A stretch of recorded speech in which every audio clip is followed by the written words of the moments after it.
my mic is muted. What's up, everybody? Happy Saturn Day. SaturnDave here doing a kind of impromptu stream. I'm going to be streaming some Sega Rally Championship. It's the let's go, Dave. It's the new old hotness. It's always in vogue. Sega Rally Championship. Just happens to be. I freaking love this game. Sorry to cut you off. No, you're fine. You're fine. Is that Lee? Or no, it's a new guy. Okay. I call myself Lord Zillion here, but otherwise it's some guy with a Sega. Nice, nice. Well, welcome to Thank you. I've been here for a little bit, but yeah, it's first time in a VC, so that's pretty exciting. Excellent, excellent. Well, welcome to our very gas and loose casual Saturn Day streams. Whenever I'm in the driver's seat, it's just like anything goes. And I hope you can't hear my kids squabbling over the mic. I do have a gate on this, but it's like I can literally hear them in the other room arguing over the television. No, you're good, Dave. We can hear them. Oh, good. I think David Zaney was making comments. Dad, do this. Dad, do that. Dad, do this. Yep, that's pretty much it. That's pretty much it. Life of a dad. So, how's everybody doing this morning? I don't know better dad than a Saturn dad, right? Right? Saturn Dave, Saturn Dad, Saturn Day. So many opportunities to use the word Saturn. So we got normal handling, normal difficulty, 1 lap. I'm gonna be practicing championship 1 lap, at least for now. And I got time compare turned on. Standard key config, all that good stuff. My kids are yelling at me to help them find their Switch games. Yeah, that all sounds so familiar. I'm not messing with car settings or anything like that. Yeah, so I got my coffee. Sweet. Nectar of the gods. I just want to put that in my veins. And then I got my good luck charm is this mini GT, this new little mini GT figure. Oh my god. Lancia Delta. Because I'm a Delta man. I like the Celica better, I'm sorry. That's okay. I think I honestly think you might be in the majority. It seems like everybody loves the Celica. Now, don't get me wrong, I love the Celica, but I don't know. I love a good hot hatch. I just love the Honda CRX. You know, I love the Volkswagen Golf. You know, all those little hot hatch cars you could put a couple turbos in and just like. So yeah, I don't know. It's doubtable. I doubt whether I'm actually going to do any better than I normally do since I am streaming, and I tend to get like the checking comments and stuff like that, and not being able to really focus on my gameplay with streams. But we'll have fun.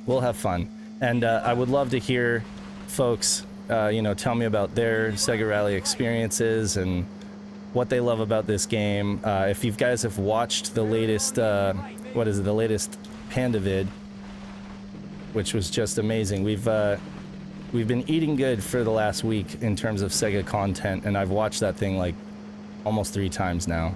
That's not good. I should have started over. That's freaking awesome. I should really watch that video sometime. You should. Just make time. I mean, it's not an easy like sit down and watch it in one go, but I mean, you can kind of break it up if you want. It's 4.5 hours, but it's a good 4.5 hours. It's not just your standard review vid that you see on YouTube that are a dime a dozen. No, that's really. Hey Frogbowl, how's it going? Double Dime Slowcoin is a Delta Man too, and that's all the validation I need. That dude is legit. I kid you not, he might be the best gamer that I know. Like when it comes to just being good at every game. That guy has skills for days. And if he likes the Delta, then there you go. I feel validated. Yeah, I still haven't learned how to use manual transmission in this game, so I'm not an expert. I do want to break. No, Frogbowl. There's no way I'm going to break James' record. But if I can even get close, then that would be great. I would like to catch up with my bro Joe, Sega RPG fan. He was sitting on 321s, and he skipped. There I got. This is gonna be really hard. This is gonna be hard doing the talking, at the jockeying and the playing. I might have to talk. I might have to check comments and talk between. And getting that launch is like so difficult. Getting that launch like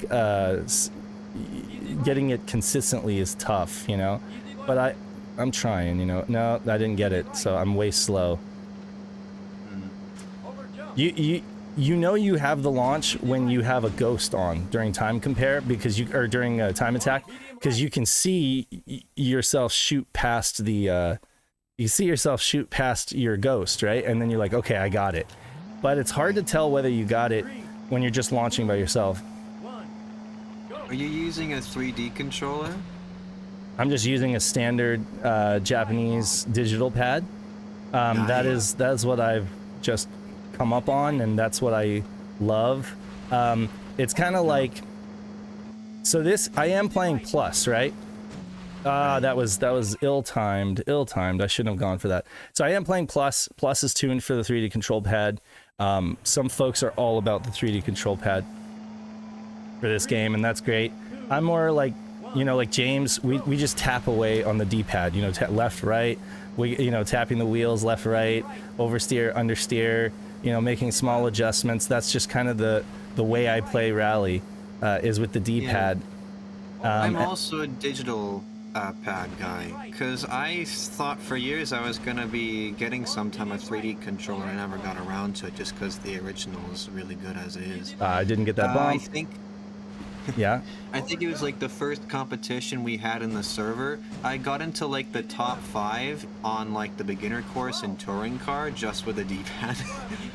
It was the first time I played the game, and it just kind of happened like that. Yeah. I have to settle into some kind of a groove here, because this is completely different than what I'm used to. Like, so Sega Rally for me is normally like a completely solitary experience, as James probably knows. Like, you isolate yourself from everything and you just focus on the course. So yeah, this is definitely gonna be a lot of like bad runs, and I totally.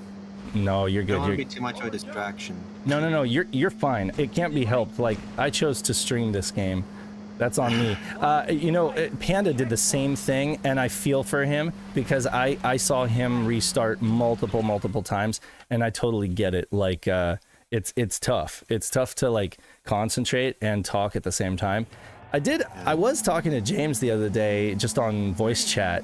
I don't know. I think it was WhatsApp or whatever, and I was talking to him, and I was actually doing well, and I was like, this is odd. I don't know how I'm doing well right now when I'm talking to you. Maybe he was sitting in the passenger seat saying easy right maybe. But yeah, so yeah, definitely check out Panda's vid if you have time. It's an awesome vid. Gosh. Talks I all always about. have time for Panda. He's this amazing content that is just goes so far in depth into games that usually people don't cover on YouTube. It's wonderful. Yeah, and this one easily is my favorite, just because of the story that it tells. Like, it really isn't just about you know, the development of the game, but more or less how it mirrors real life, like with the actual rally event and Fujimoto winning the Kenya Safari Rally and stuff like that. So that's the special part about it, I think, is that it. Did I get that bump? Never heard of that. Yeah. So Fujimoto was like the first Japanese rally driver who won the Safari Rally. I took that way too much. Oh my god, I'm playing so sloppy right now. So Alright, robot mode. Am I a robot now? Yeah. Yeah, you're a robot. I'll be quiet so I can fix it.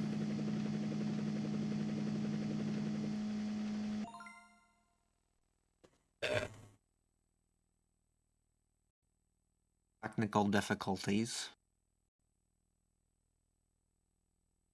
Yes. Usually when that happens at the beginning of the stream, I can get it out of the way.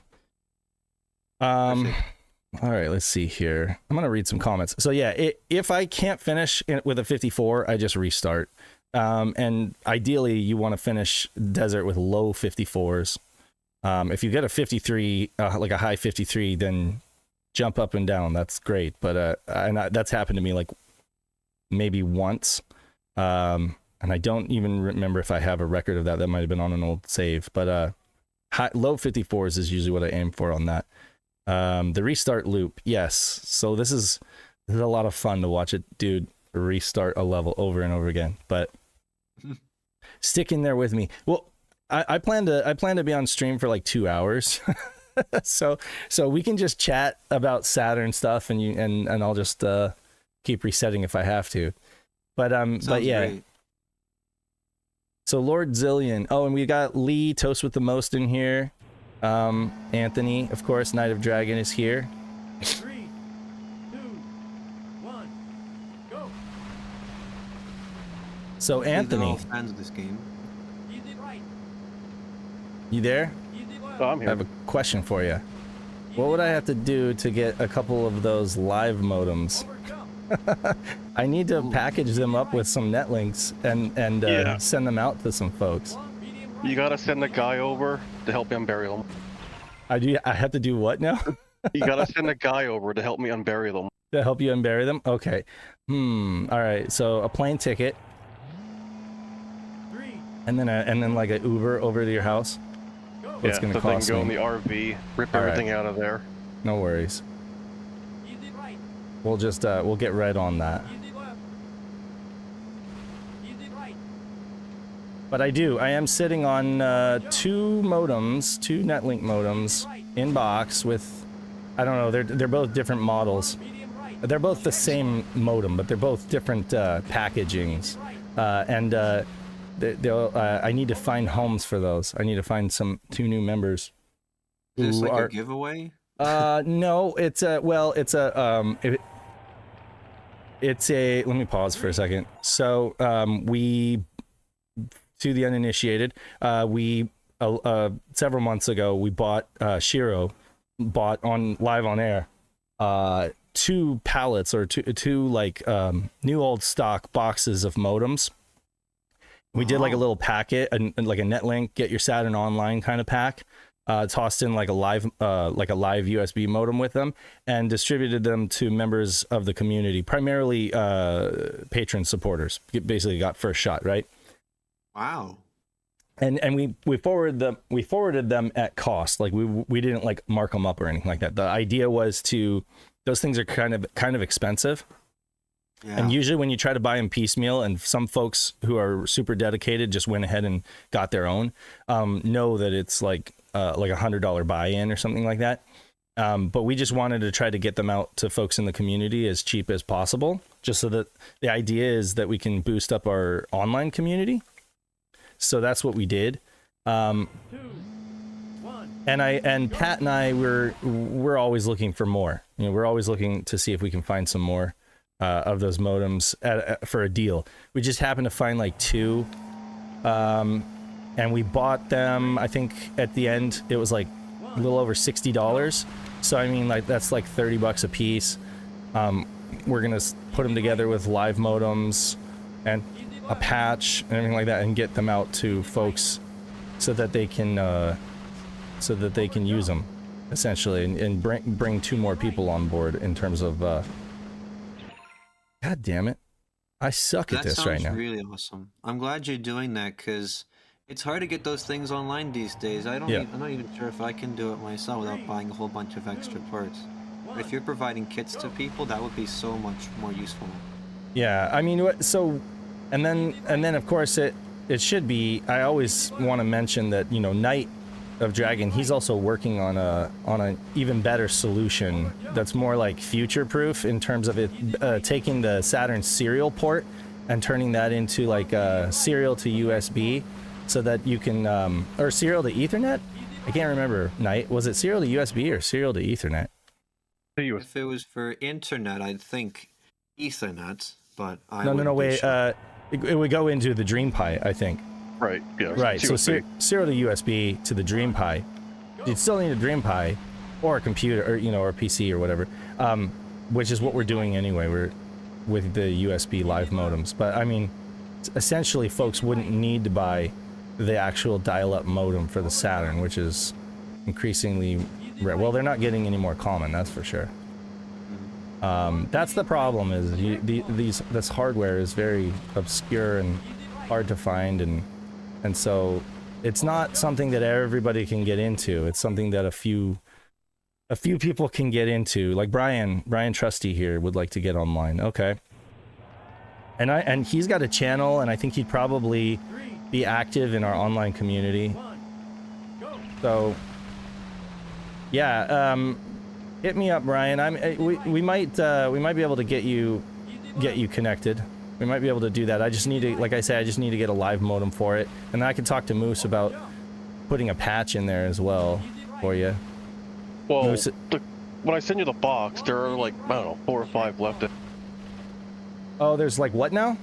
I have like 5 of his patches, something like that. It's all in that box that's now in the RV. So I'm gonna ship you the entire thing. I just have to get to it. Yeah, no worries, no worries. That's the thing, is they're not going anywhere. 3, 2, 1. I'm only asked because you're there. You're here in the chat.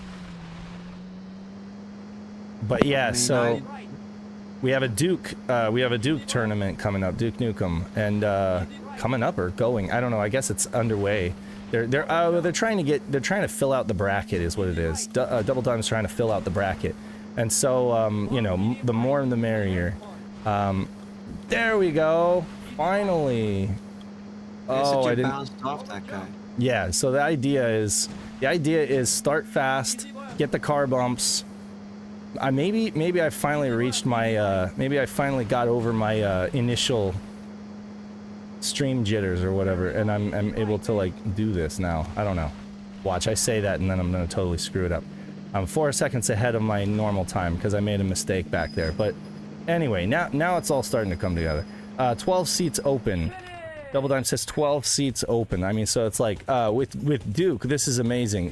Bo Bales. So for folks who don't know, Double Dime's been running our online tournaments since the beginning. In fact, they were his idea, and he's orchestrates the whole thing, organizes it, pokes people when they need to like get on it and schedule their matches and stuff like that. He's like the scout leader or whatever, you know.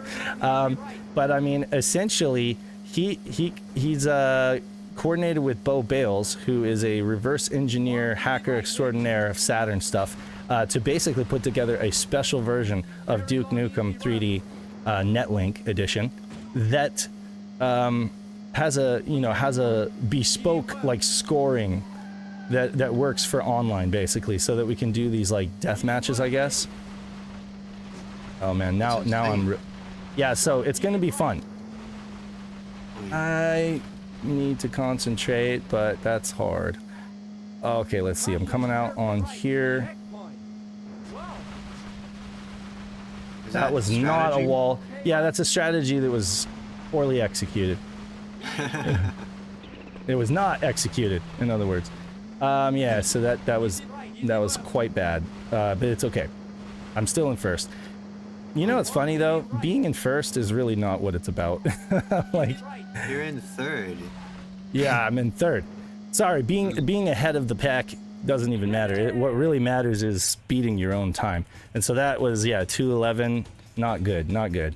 I need to end this with 2:10 to be on track. So like right now I'm behind. I would have to do really, really good on mountain to make up the loss in time. And that's not gonna happen because I'm not that good at mountain. Wow, this is the hard one. Yeah, it's a hard one. I might do some time attack after this just to practice. But yeah, so I don't know. Anyway. So if people are looking for pie, did you have them stock for $5? Say what now? That came in kind of broken up. I didn't hear you. If people are looking for Raspberry Pis, DigiKey has them for $35 again. Oh, really? Yeah, they have 100 in stock. Raspberry Pi what? 4. What, 4, okay. And that's like, okay, cool.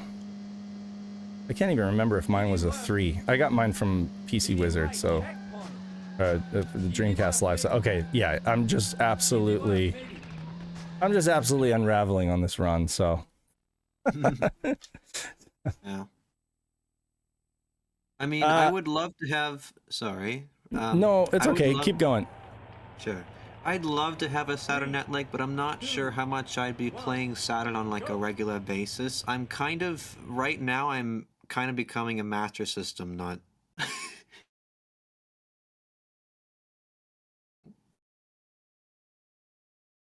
He went on mute. We'll be back in a Ah, okay.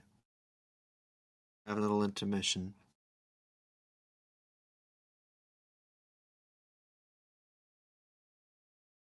Yeah, sorry guys. Yeah, no, I just I went on mute because my daughter came out to ask me a question, even though she knew that I was live, and it was something about lollipops or something like that. It's always something like that. Did you find the Switch games? It's okay. Yeah, no, I think my son can help her. He's more than capable.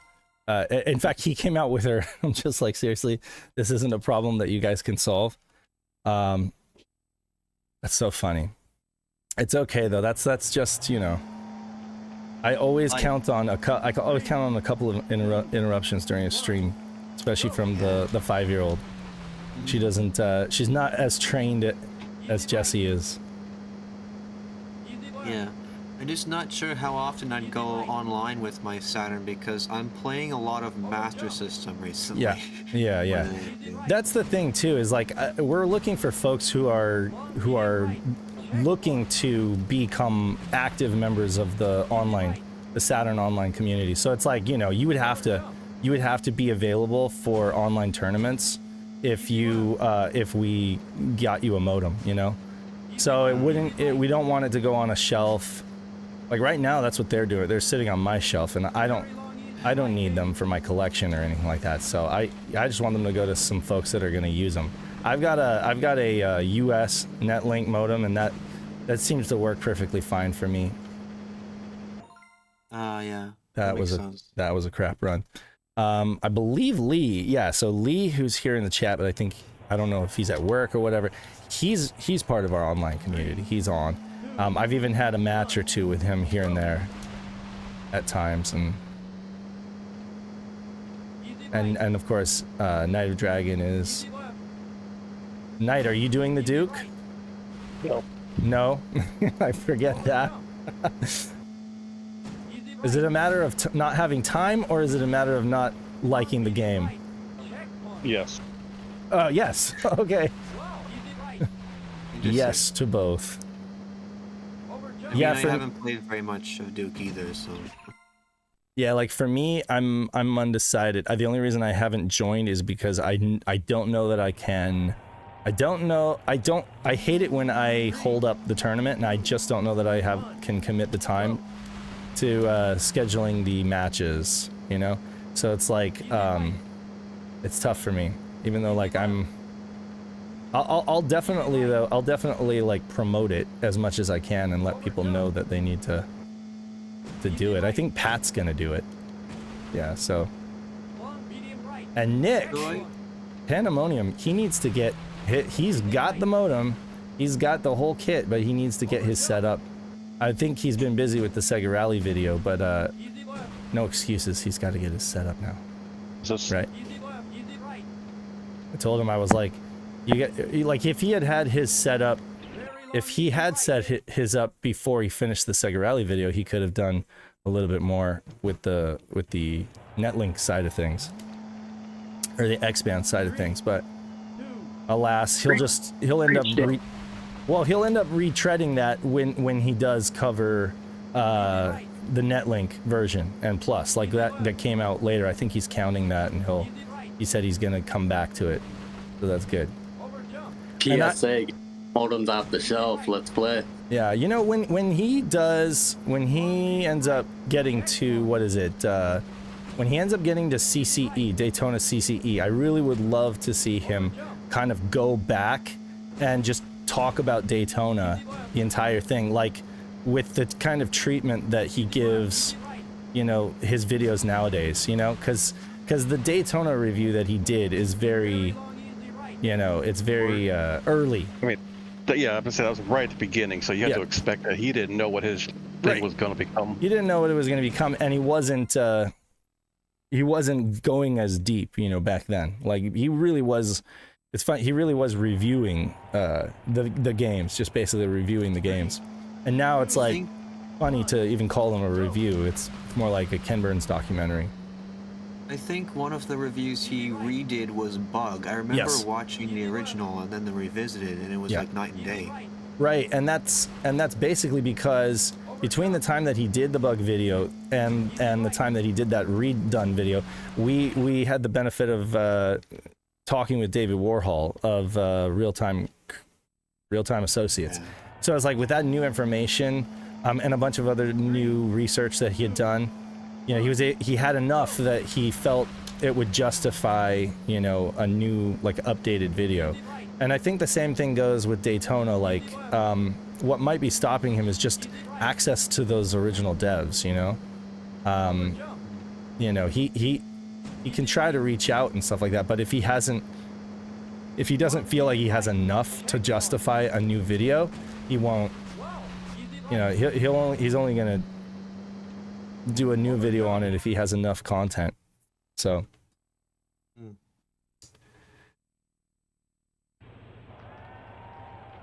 I'm not sure if I'd be able to tell such big Sega fans anything new about Sega, but I found out a couple months ago when I was really getting into Master System that Celica was in another Sega game for the SG-1000 called Safari Race. oh yeah, And I played that on my Master System through an EverDrive. Oh, It God. was definitely a game. it was a game. Oh yeah. Is it a good game? I don't know. That's debatable. It's Yeah, I was never 1984, gonna- so- 1984, yeah, you can imagine. Hitmaker. Oh yeah, Hitmaker was what AM3 became. Like, at first they were just like AM3 research and development. That was so sloppy. What am I doing? It was like trying to mess with my cable, and then 3,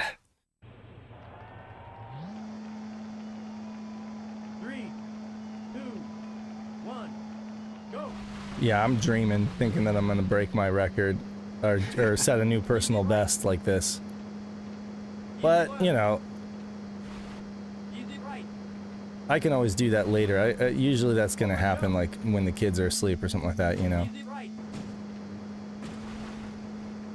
Long, medium right. Check one. Get that hit. No, that was bad. That was bad. Darn it. Over jump. Darn it. Easy left. Oh man. What am I, 20 seconds under? Yeah. Anyway, what have you been playing then recently? Oh, you said you've been playing a lot of Master System. Absolutely. I have, well, my name right now is Lord Zillion, so if that's any indication. Yeah. So I tell me beat the something. yeah, Go sure. ahead. You can finish your thought, and then I have a question for you. Absolutely. There were 2 Zillion games on Master System. I finished the first one, and I'm trying to beat the second one, but it's just like a very straightforward run and gun type of thing, but there's, see, it's a lot of cheat moments, but it's just a lot of trial and error with that game. So I'm just trying to get through that one because it's fun. Right. Find a fun game. Right. So here's my question. Very long, easy right. SHIRO is going to be going to PRGE.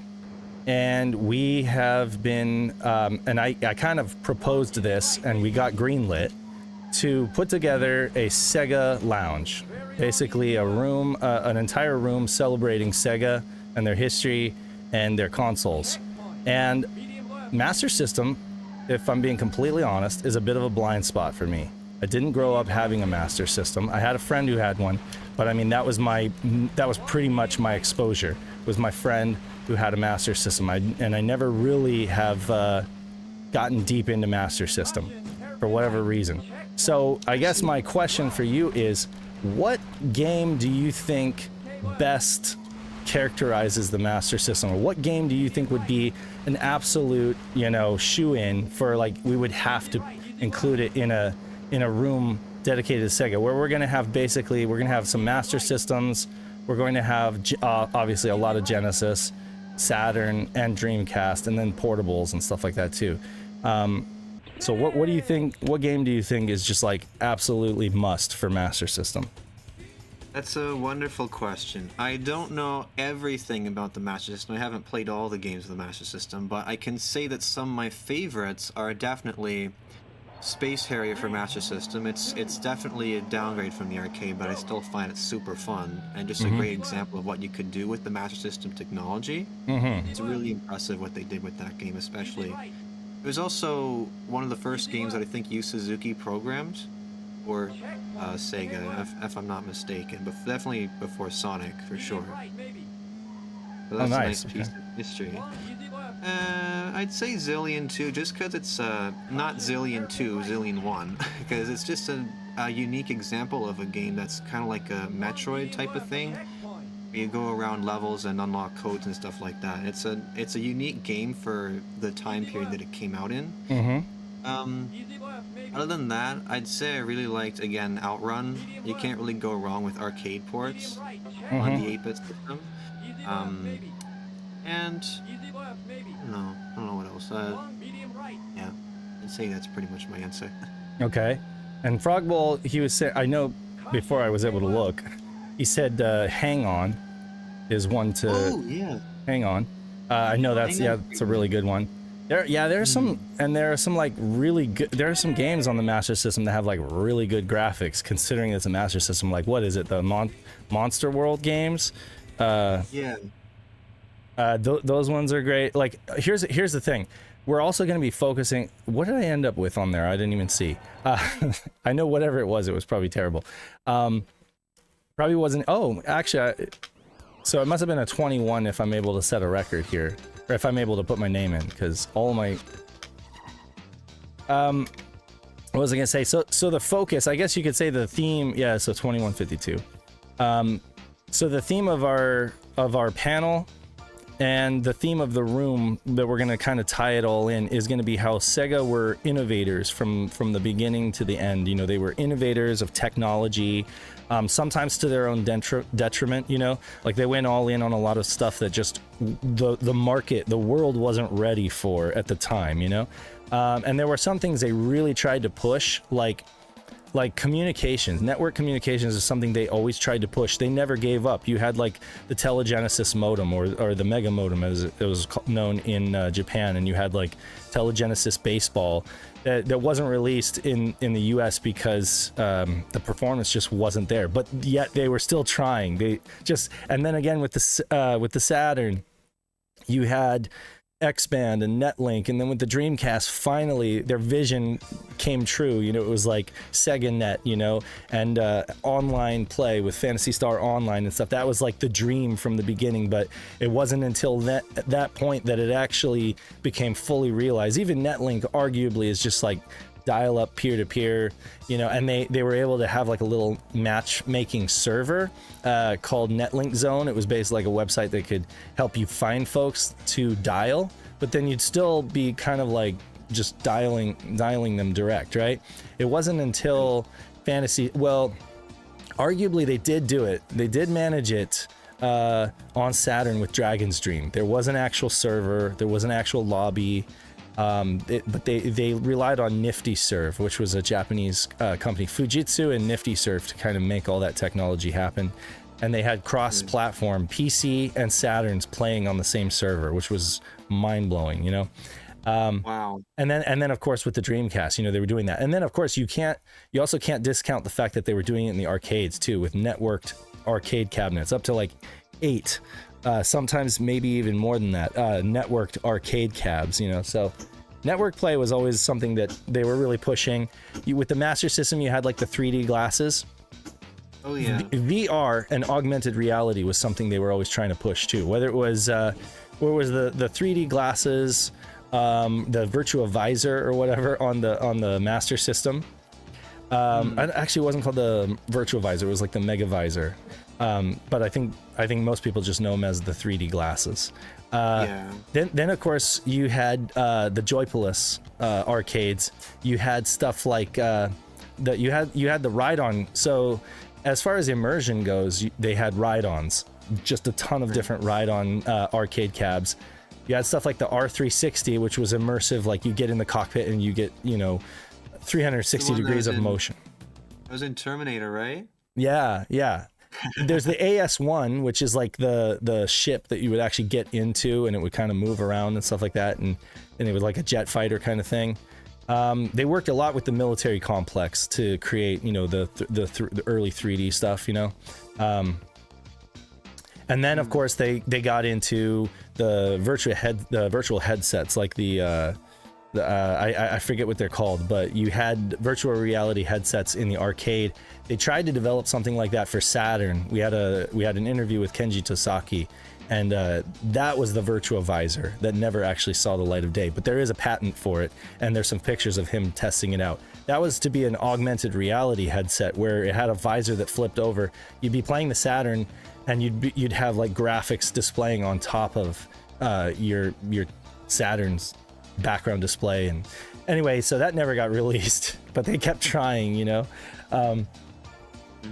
Anyway, yeah, that's the theme of the panel discussion that we're going to talk about, just like how Sega was so far ahead of their time, for better or worse, and how they really affected so much in the industry, like downloadable content on the VMU, you know, DLC before DLC, Game Pass before Game Pass with Sega TV, you know, subscription.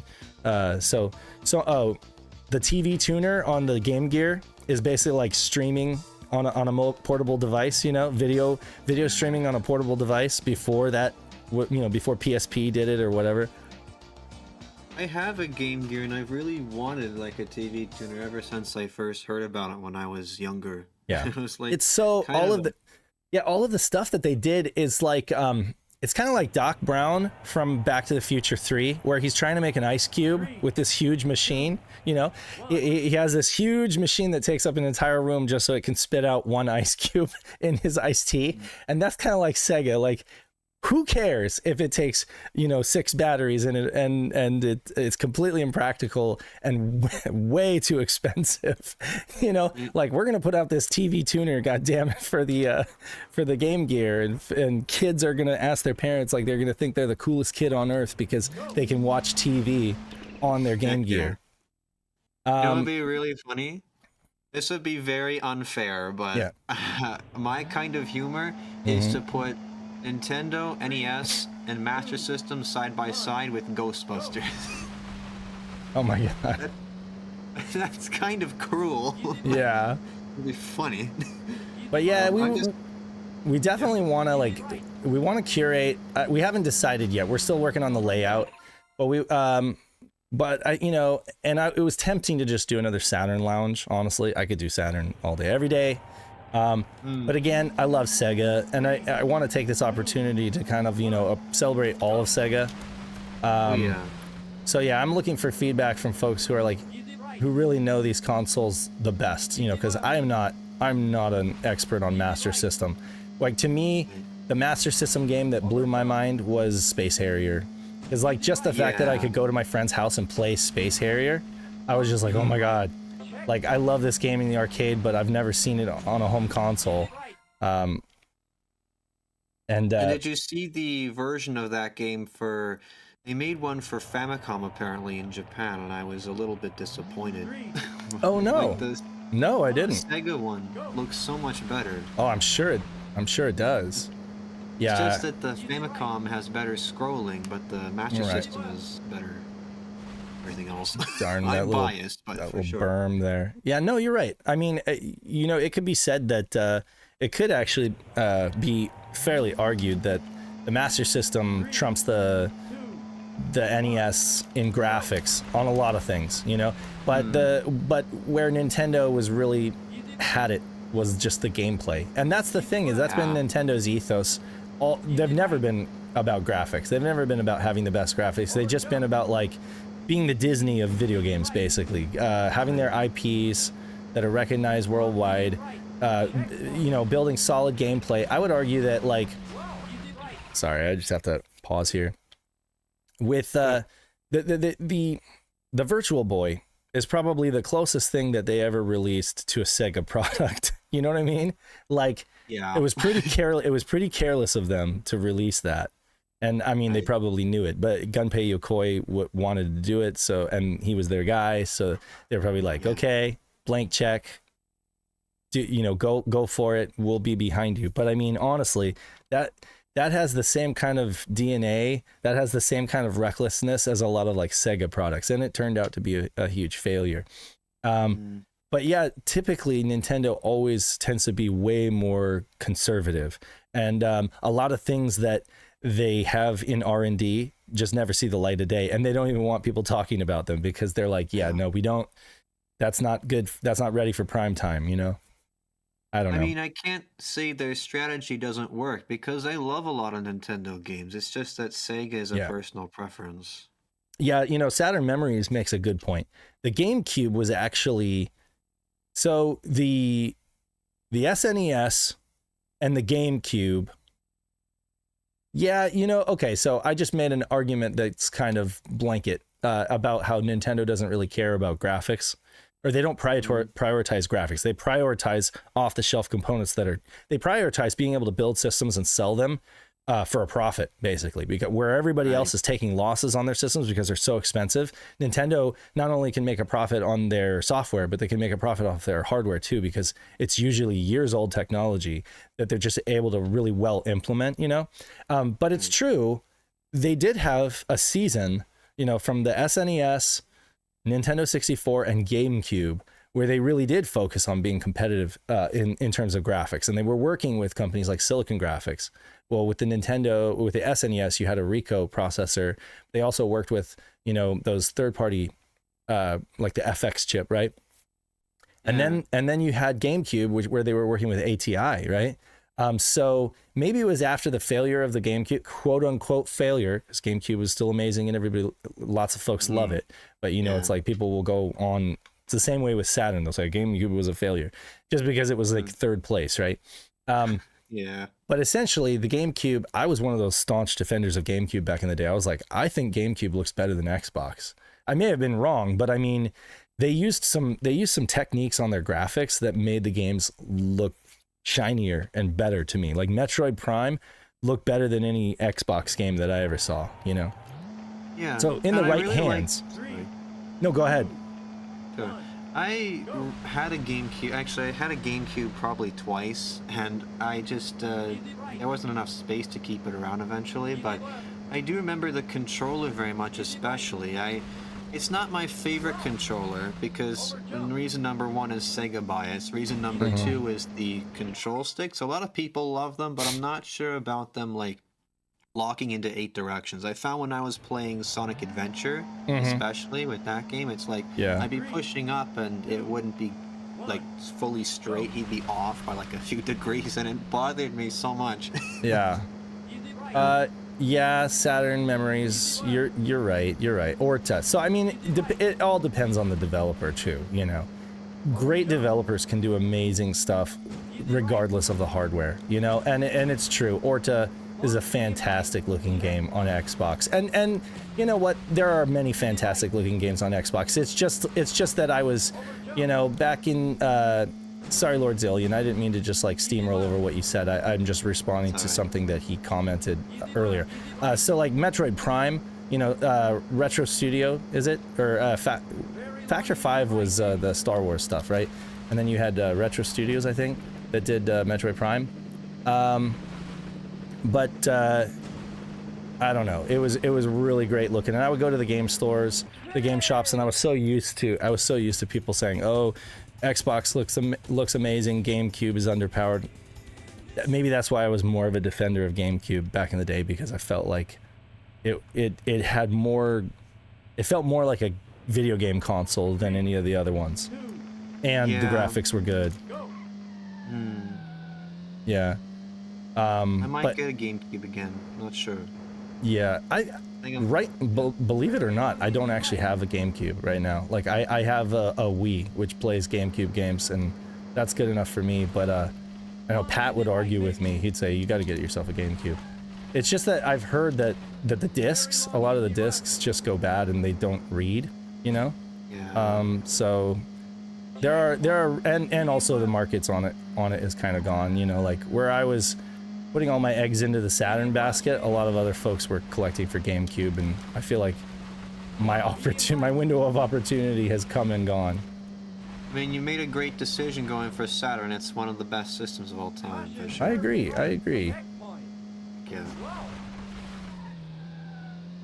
I actually have my Sega Genesis with an EverDrive open here. I was just curious if there are any other games that I remembered from Master System that would be worth mentioning. One that I remember, I was playing it yesterday actually, it's Thunderblade. I saw like commercials for that when I was researching Master System for a video, and I decided to try it, and I was like, wow, the 3D is pretty impressive, guy. Hey Durkoy. How's it going? So you said you were researching for a video? Do you have like a channel? Oh yeah, I do. It's some guy with a Sega. It was a video that I finished and uploaded in April about the Master System. It's not a whole lot of research. A lot of it was honestly off the top of my head, but I know a lot about the Master System, so it's okay. Nice. Yeah, you know, and I do like to catch the Sega guys' content whenever they cover Master System, because I find it educational. Like, because again, for me, like I say, it's a complete blind spot, you know, and just, you know, I just never had one growing up, and then I never, you know, got one subsequently. Yeah, that was very, very, very. No, come on, that was bad. Oh my God, when a good run completely unravels, it's heartbreaking. Oh yeah. Dang it. Yeah. I feel that. So many times I went through that first level of touring car, so many times, and then eventually I stopped at 5th place. I was like, okay, I need to get away from this for a little bit. I need to get back to life. Yeah. It's funny, and I know I think James has actually said this before to me, but it's like once you hit one thing, it ruins your line, right? So then you start hitting a bunch of things because you don't have your line anymore. You're just like, you hit one thing and you bounce off, and then you're trying to correct. So now you're completely off your line, and then now you hit something else, and it just like quickly snowballs. So it's so funny. You know what else I've thought about for your display? We should probably have some kind of platform game, because what's the one Nintendo NES game that everyone knows? Oh, yeah. Super Mario Brothers. I thought about, well, obviously there's Alex Kidd, you could do that. Depending on what type of Alex Kidd game it is. I love Miracle World. I have a real cartridge of Miracle World. Yeah. And I also really like Shinobi World. I think that one's a little more impressive, but for the fact that Miracle World is such an early game for the Master System, and it was around the same time as Mario 1, to compare those two specifically, it does show a lot of advantages to the Master System. I'm not doing Lakeside right now. I cannot concentrate. Yeah, platform. That would be good. And that's the thing too, is like I was thinking, okay, well, we could just stick EverDrives, you know, in everything and just let folks choose. But I want to kind of curate it more. I want it to be more like you come into the room and you just see certain games playing, you know? So, and that's so hard, you know, because you really are, it's bad enough when you have to do like a pick 10 video, you know? And you're going like, okay, which games do I choose? But I mean, literally, we're going to be limited to maybe like 4 Master Systems. Maybe 2. I don't know. It really just depends. I'm looking at how much space we have for the room and how much other stuff. We're going to have like 2 arcade cabs. I believe we're going to have a Super Scaler cab, and then we're also going to have like a Model 1 or Model 2 cab. Oh, I'm hoping for Virtua Fighter 1, but I'll settle for like any Model 1 or Model 2 cab. It really comes down to like what they're able to get us. But I mean, again, like, so yeah, space is going to be at a premium. And so it's like, what is the most impressive thing that we could show folks? I even thought about doing, and it should be mentioned that the theme of this year's PRGE is PlayStation. So we're going up against that. Oh, great. Great, right? This battle will be legendary. I love the PlayStation, I do. I don't want anybody to have I don't want anybody to think I'm like a super, you know, Sega fanboy. I am a Sega fanboy, but I love the PlayStation. It's amazing. I had a PlayStation. I had a PlayStation before I had a Saturn. I have to be honest about that. Yeah, our family, our household got a PlayStation. Go ahead. Shoot, what were you gonna say? My current gaming setup right now is pretty much my whole office desk here, combined with video games. I have in my setup a Sega Genesis and a PlayStation 3. I was just working on modding the PlayStation to put stuff like emulators on it and maybe play Zillion in HD. Oh my god. Yeah. God. Dedication. I do love Zillion. Yeah, you do. I mean, if your name is Lord Zillion, I'm thinking you're probably the premier. You're the authority on Zillion. I'm 21, so Zillion came out in 1987, so there's a bit of like a gap there. Oh yeah, okay. Tell me more. Now I have to see. This whole time I'm thinking you're like my age if you're a Master System fan. So now you have some explaining to do. You've got to tell. How do you end up being a 21-year-old Master System fan? Tell me about that. I love telling stories. Okay. So it's less about becoming a Master System fan and more about getting into Master System as an extension of my lifelong love for Sega. Okay. And How did you become a Sega fan? Sega's let's see. Sega was dead by the time you were born, right? Yes. Well, sorry, I shouldn't say that. Sega as a hardware company was dead by the time you were... Sonic Heroes came out. Sonic Hero, okay. I didn't play any Sega games until I was 9 or 10 years old. I think my first Sonic game ever, or Sega game ever, was Sonic Colors for the DS. Oh, really? Sonic Colors for the DS. Yeah. Yeah. That's not bad. And then it's you know, it's a decent game. Yeah, I mean, it was definitely enough to kind of get the train going. Yeah. In fact, I think that Sega had some pretty good representation on the DS. And for folks who don't know, DS is like one of my favorite consoles of all time. Ooh. Yeah, definitely. I have a huge DS collection. I just never talk about it. Oh, that's sweet. Yeah, like and it's funny because DS games are like crazy pricey now. So like I haven't like checked on the value of my DS collection, but it's up there. Like last time when I was at Game On, I was looking at DS prices. I was like, you're kidding me. Like some of these games are like ridiculous. So yeah, like, and I'm not thinking about selling my DS collection. I just think it's an amazing 32-bit console, and I think maybe I love it so much because it's kind of similar to the Saturn in some ways. Like, I know that's a stretch. Like some of their like touch generation games, I wouldn't say that about, but it's got a lot of like, it's got Phantasy Star Zero, and that's like the closest to Phantasy Star Online that you're gonna get in a like an offline, or no, it had an online mode. So there you go.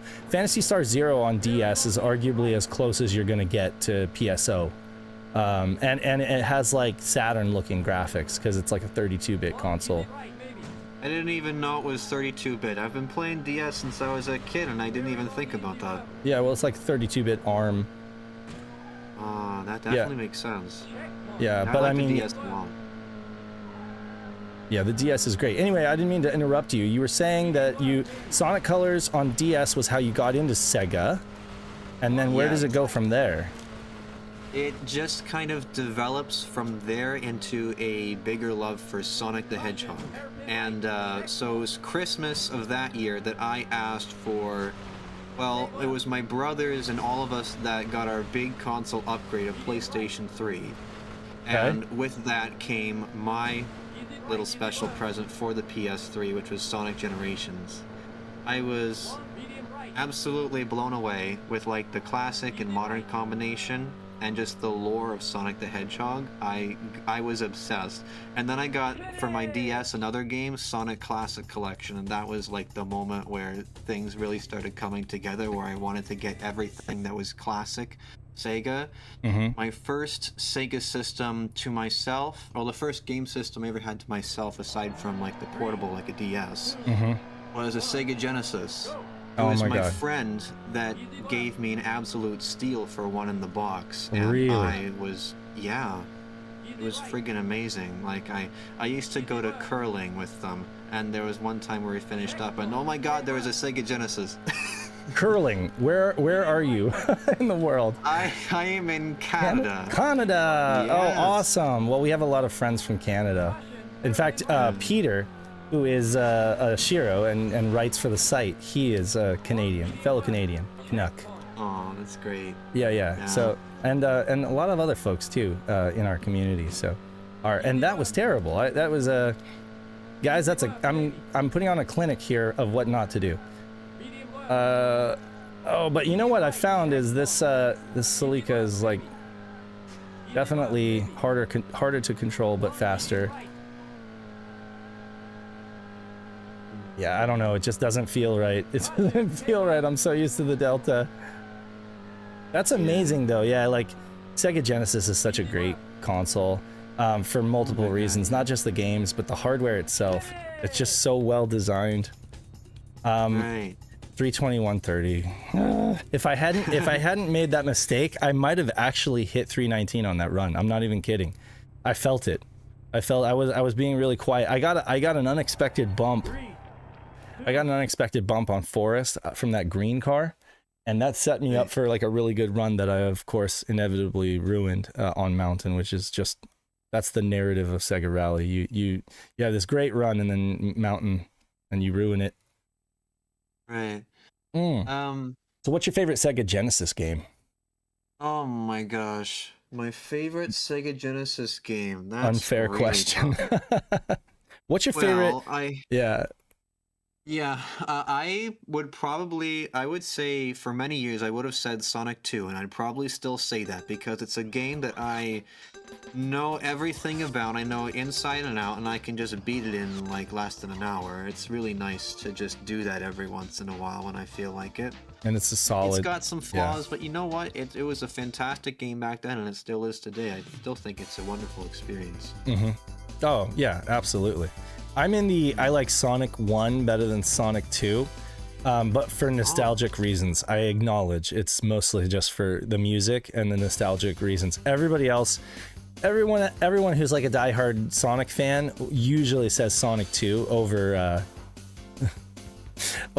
Sonic 1, but you know. I have a thing for Sonic 1. I don't know what it is, but I'm not very picky about what a Sonic game is. Like, if it's fun, then it's fun, and I enjoyed Sonic 1 a lot. I remember when I played it on my DS, I think I almost cried during Labyrinth Zone, but I got over that pretty quickly. Thing is, I was there when there was no Sonic, and then there was Sonic, and I mean, it was such a big deal. Coming to it in hindsight, you really are just looking at the games based on their merit and how good they are. But I mean, I can't tell you how impactful it was when that came out, you know, and the hype with the blast processing and everything like that. Whether or not it was real, but putting it on my TV and seeing how fast the game moved and how good the music was, and the vibrant, you know, oversaturated color palette and stuff like that, like I literally hadn't seen anything like it, and it was one of the first 16-bit home console games where I actually felt like it was on par with the stuff that I had seen in the arcade, you know. For whatever reason, like, you know, I think it mostly comes down to like the speed, you know, that everything, because the arcade most of those games would always be like 60 frames per second, you know, and have like just really lush looking graphics. Yeah, for whatever reason, the first Sonic just made such a huge impact on us, and it was the pack-in. We got it with our Genesis, you know, in our household. It was, and I actually have it up there. I literally have the boxed 16-bit Genesis up there, the big box with Sonic pack-in. So yeah, that's why it's Sonic 1 for me all the way. But you really can't go wrong with any Sonic there, though, can you? No, Sonic. Wait, you can. What is it? The Black Knight? Like, I'm not a big fan. No.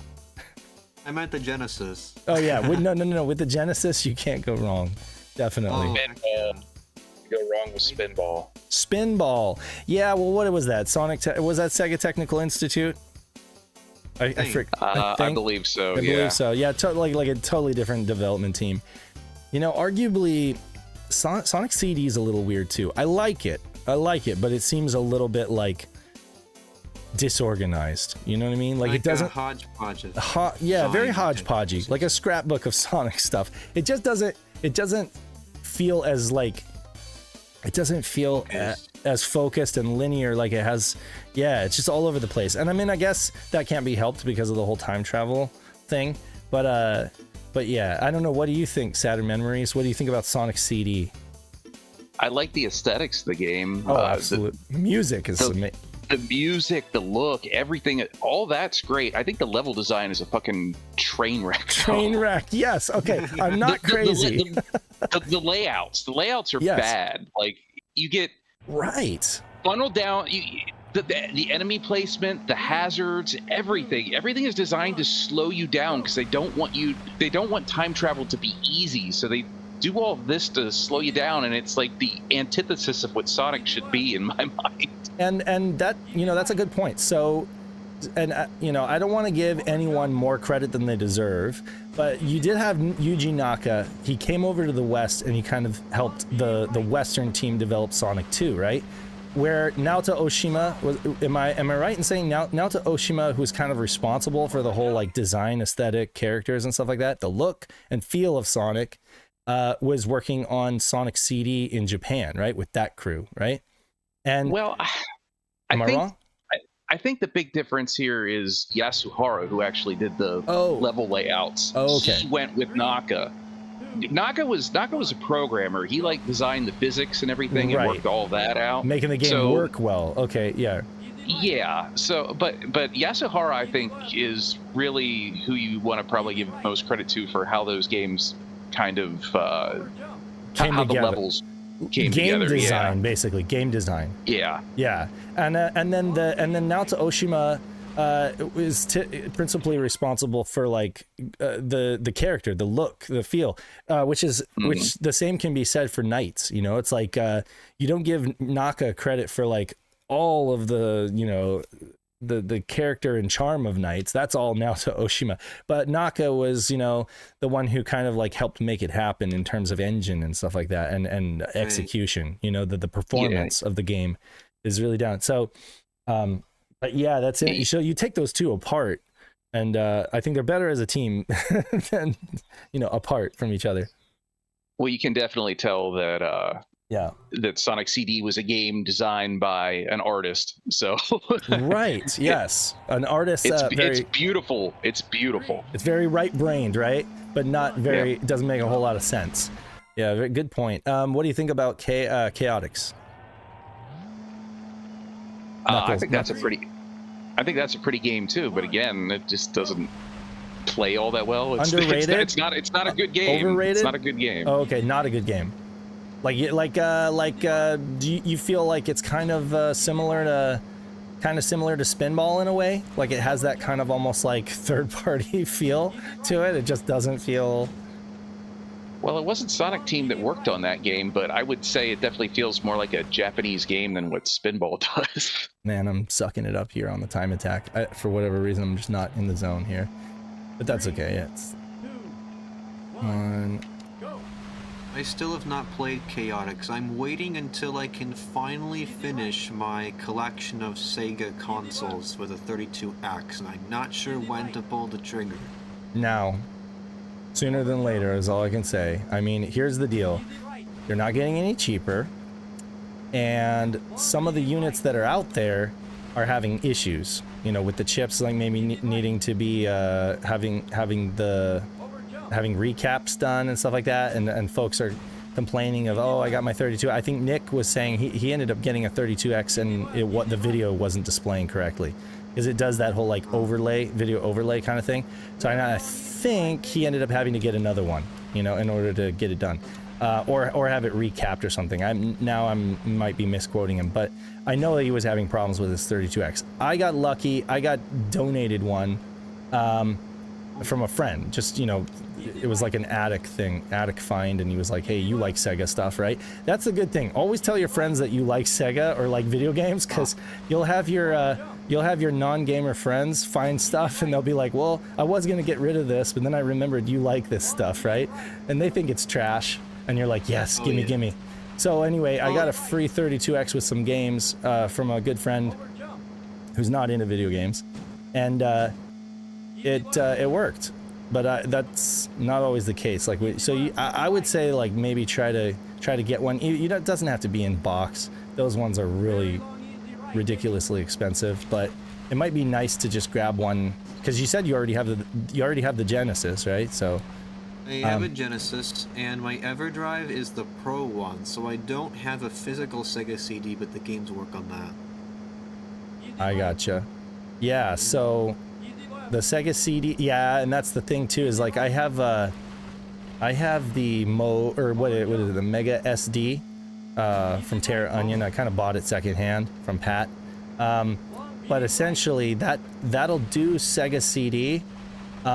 Or it'll do what is it? It'll do 32X, or it works with the 32X, I believe. You can put the ROMs on it, and you can plug it into the 32X, but it won't work with the Sega CD. Like, you have to choose one or the other, I think is what it was. The EverDrive Pro is also like that. It's a little weird. Yeah, so it's like, if I have to choose, I'm gonna choose Sega CD, because I think that the library is a little stronger. You can't play those great CD 32X games. Right? I think Scottie Pippen in Slam City or whatever. Oh yeah, I'm really missing out. Yeah. But I mean, like Derek A-Team, he's one of those extreme dudes who, when it comes to hardware, he goes all the way. Like, whenever there's an opportunity to go all the way, he got the little extender thing. It's like, I forget who makes it, but it's like it plugs into the side of the Mark I Genesis, and allows him to pop the Mega SD there and still have I don't know, Sega CD and 32X functionality. But like, I can't. Those things are super expensive. So I don't know. I at this point, it's like, if I want to play 32X, I have to go get it and pop it in. And right now, my setup with my Genesis is the X-Band mode. I have the X-Band modem plugged in, and then I have the Mega SD on top of that. Because I actually was playing my Genesis online for a little while there. How did that work? So there's a community kind of built up around, you know, trying to bring back online, or, you know, direct dial functionality with the X-Band modems. All right. And if you want like the full story, I would say, are you familiar with Wrestles with Gaming? No, I'm not. Okay, so he has a great video about X-Band that goes into like the history of X-Band and the development of it, that I highly recommend you check out. And then also we had a podcast that we did with Joe, Sega RPG fan, talking about his implementation of the Netband tunnel, that can tell you a lot more than I can tell you like right now. But long story short is, a dude in our community basically brought back X-Band over the internet, basically. So instead of using analog phone lines, instead of using VoIP adapters, you're seriously just basically connecting your X-Band modem from your Genesis or your Saturn into a USB modem, one of those tiny little USB dial-up modems that plugs into either your computer or a Dream Pi. And so basically it's routing all of the dial-up traffic over the internet, basically. We're able to dial other people's IP addresses instead of a phone number. Like, if I could dial Double Dime's IP address, and I would basically dial him directly. Oh, that's fascinating. Yeah, it's pretty. It's the barrier to entry is a little bit, you know, like you have to be somewhat technical, but we have guides on our website that'll kind of help you get up and running with that. So, two pieces of hardware you need. Obviously, you need the console. You need a way to play backups. You know, well, with the Genesis, you don't need a way to play backups. The Genesis will accept real carts. But But with the Saturn, you need patched images, patched games that are meant to work over the tunnel. So you essentially need for the Saturn, you need a Saturn, a way to boot backups, and then you need the modem and the USB modem. So like you need the modem cart, the X-band or Netlink modem, and then you need the USB, this little Connexent. I don't know, there's like Dell badged ones, there's Zoom badged ones. There's a tiny little USB 56K modem, the kind of modems that they started pairing with laptops in the mid 2000s when they got rid of the phone port on laptops. They'd like bundle it with a tiny little USB dial-up modem. It's that kind of modem that folks are using. Right. Yeah, and essentially you put all that together and you're able to like route everything over the internet instead of having to make real phone calls. So because yeah, it would be a simple thing if copper phone lines are, you know, like simple old like POTS phone service still existed everywhere, but like big phone companies have just kind of like completely phased that out. And they'll like try to fool you into thinking, even if you're wanting to get like a regular landline, it'll most likely be VoIP, you know, which is basically voice over IP. They'll like make, you know, and you have to ask them, and they'll be like, yeah, it's just VoIP. I mean, and sometimes you can like insist, you're like, I really just want a POTS line, but very few providers actually have that, or even know what it is now, because you've got like new salespeople who have like never even heard of it. Yeah, so like it. Yeah. Sorry, what? You got real close to your last one there. Oh yeah. At this point, I'm just messing around. I'm not actually making any good progress. That's okay. Yeah, but yeah, I'm kind of just like more interested in the conversation than I am in the actual. Oh, that's always good though. Yeah? Oh, okay. Okay, but he needs to be at the library at 1. Okay. Alright, cool. My wife's like, we're leaving, don't eat my Chinese food. Like, I've got pizza left over from yesterday, I won't eat your Chinese food. Yeah. Another game I thought about for your Master System collection. I meant to say to recommend as another platformer, Castle of Illusion. I'm gonna try that again. Game with some. Oh, Castle of Illusion. Yeah. Yeah. It's a 16-bit game that was kind of, I don't want to say downgraded, because it's still a wonderful game on Master System. And the graphics are really nice too. It's also another nice comparison game to see what kind of. Maybe try comparing it to DuckTales on Nintendo, because they're pretty similar. I keep hitting that wall. I'm thinking about it. Yeah. Verizon on the East Coast supports POTS. Interesting. Yeah, Trekkies is one of the few folks that I know who actually has a copper POTS line. And I believe he and maybe a handful of other people can just dial phone numbers, like old school Netlink dial phone numbers, you know? But of course, that's not going to work for all the Japanese games. So, you know, that's the beauty of Joe's new tunnel, is that he didn't just bring us, you know, Netlink over the internet, but he also unlocked all of these Japanese X-band games that were basically tied to servers back in the day. You had to like you know, dial into the server and have credits on a card to be able to use that service. Well, now it's just you download Joe's patched images and you're good to go. And that unlocks a total of, I know it's a total of 14 games. There's some crossover. There's some redundancy though. There's like a few games that we got in America that are just like redundant versions of the Japanese ones. But so I think maybe it's like 10 games overall that are playable in total. See. And I mean, that's still a lot. I mean, we haven't even exhausted that with the online tournaments. Yeah. Yeah. I'm also thinking, again, I'm thinking a lot about Master System because I love it, but I wasn't going to mention at first a Sonic game, because it's pretty well known that Sonic has 8-bit versions for Master System, but just to show that, to see that Sega was providing options for people who didn't want to upgrade to the next-gen system right away, that you can still get Sonic, you can get the first game at least, but there's also Sonic 2, Sonic Chaos, they all got Master System versions somewhere in the world. I think after Sonic Chaos they stopped in Europe, but in Brazil they kept until Sonic Blast. I have a thing for Sonic Blast, and I don't know why. Sonic Blast on Genesis I really like. Sonic Blast on Saturn, Sonic 3D Blast, I love it. I've told people before I can't play it because of the rubber banding camera. It always makes me sick. And maybe if I take like a Dramamine or something before I do, you know? He's talking about a totally different game.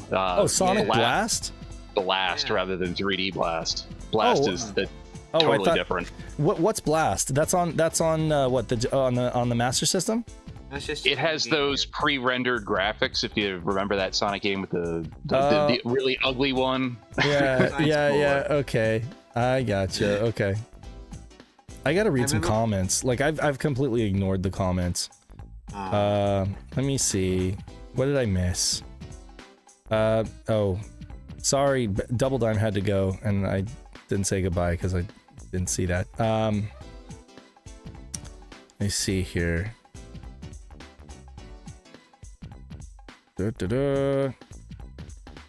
No questions, really, just comments here and there.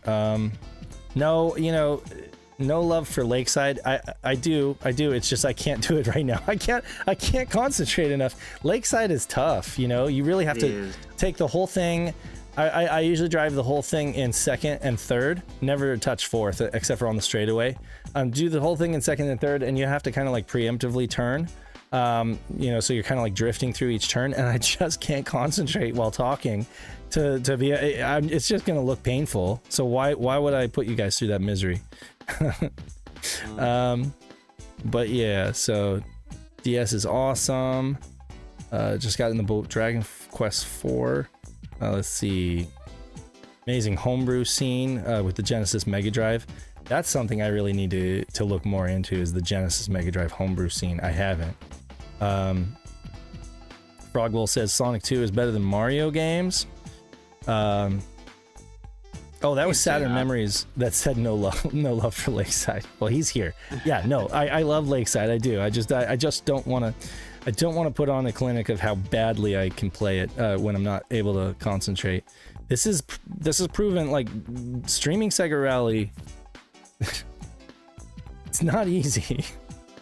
There's a lot of other games that move really slowly, like RPGs or like, just dungeon crawlers that are so much better for streams, because I can just ignore the game and chat with folks and stuff like that. But this game, man, you could have somebody read comments to you as you play. I suppose that's true.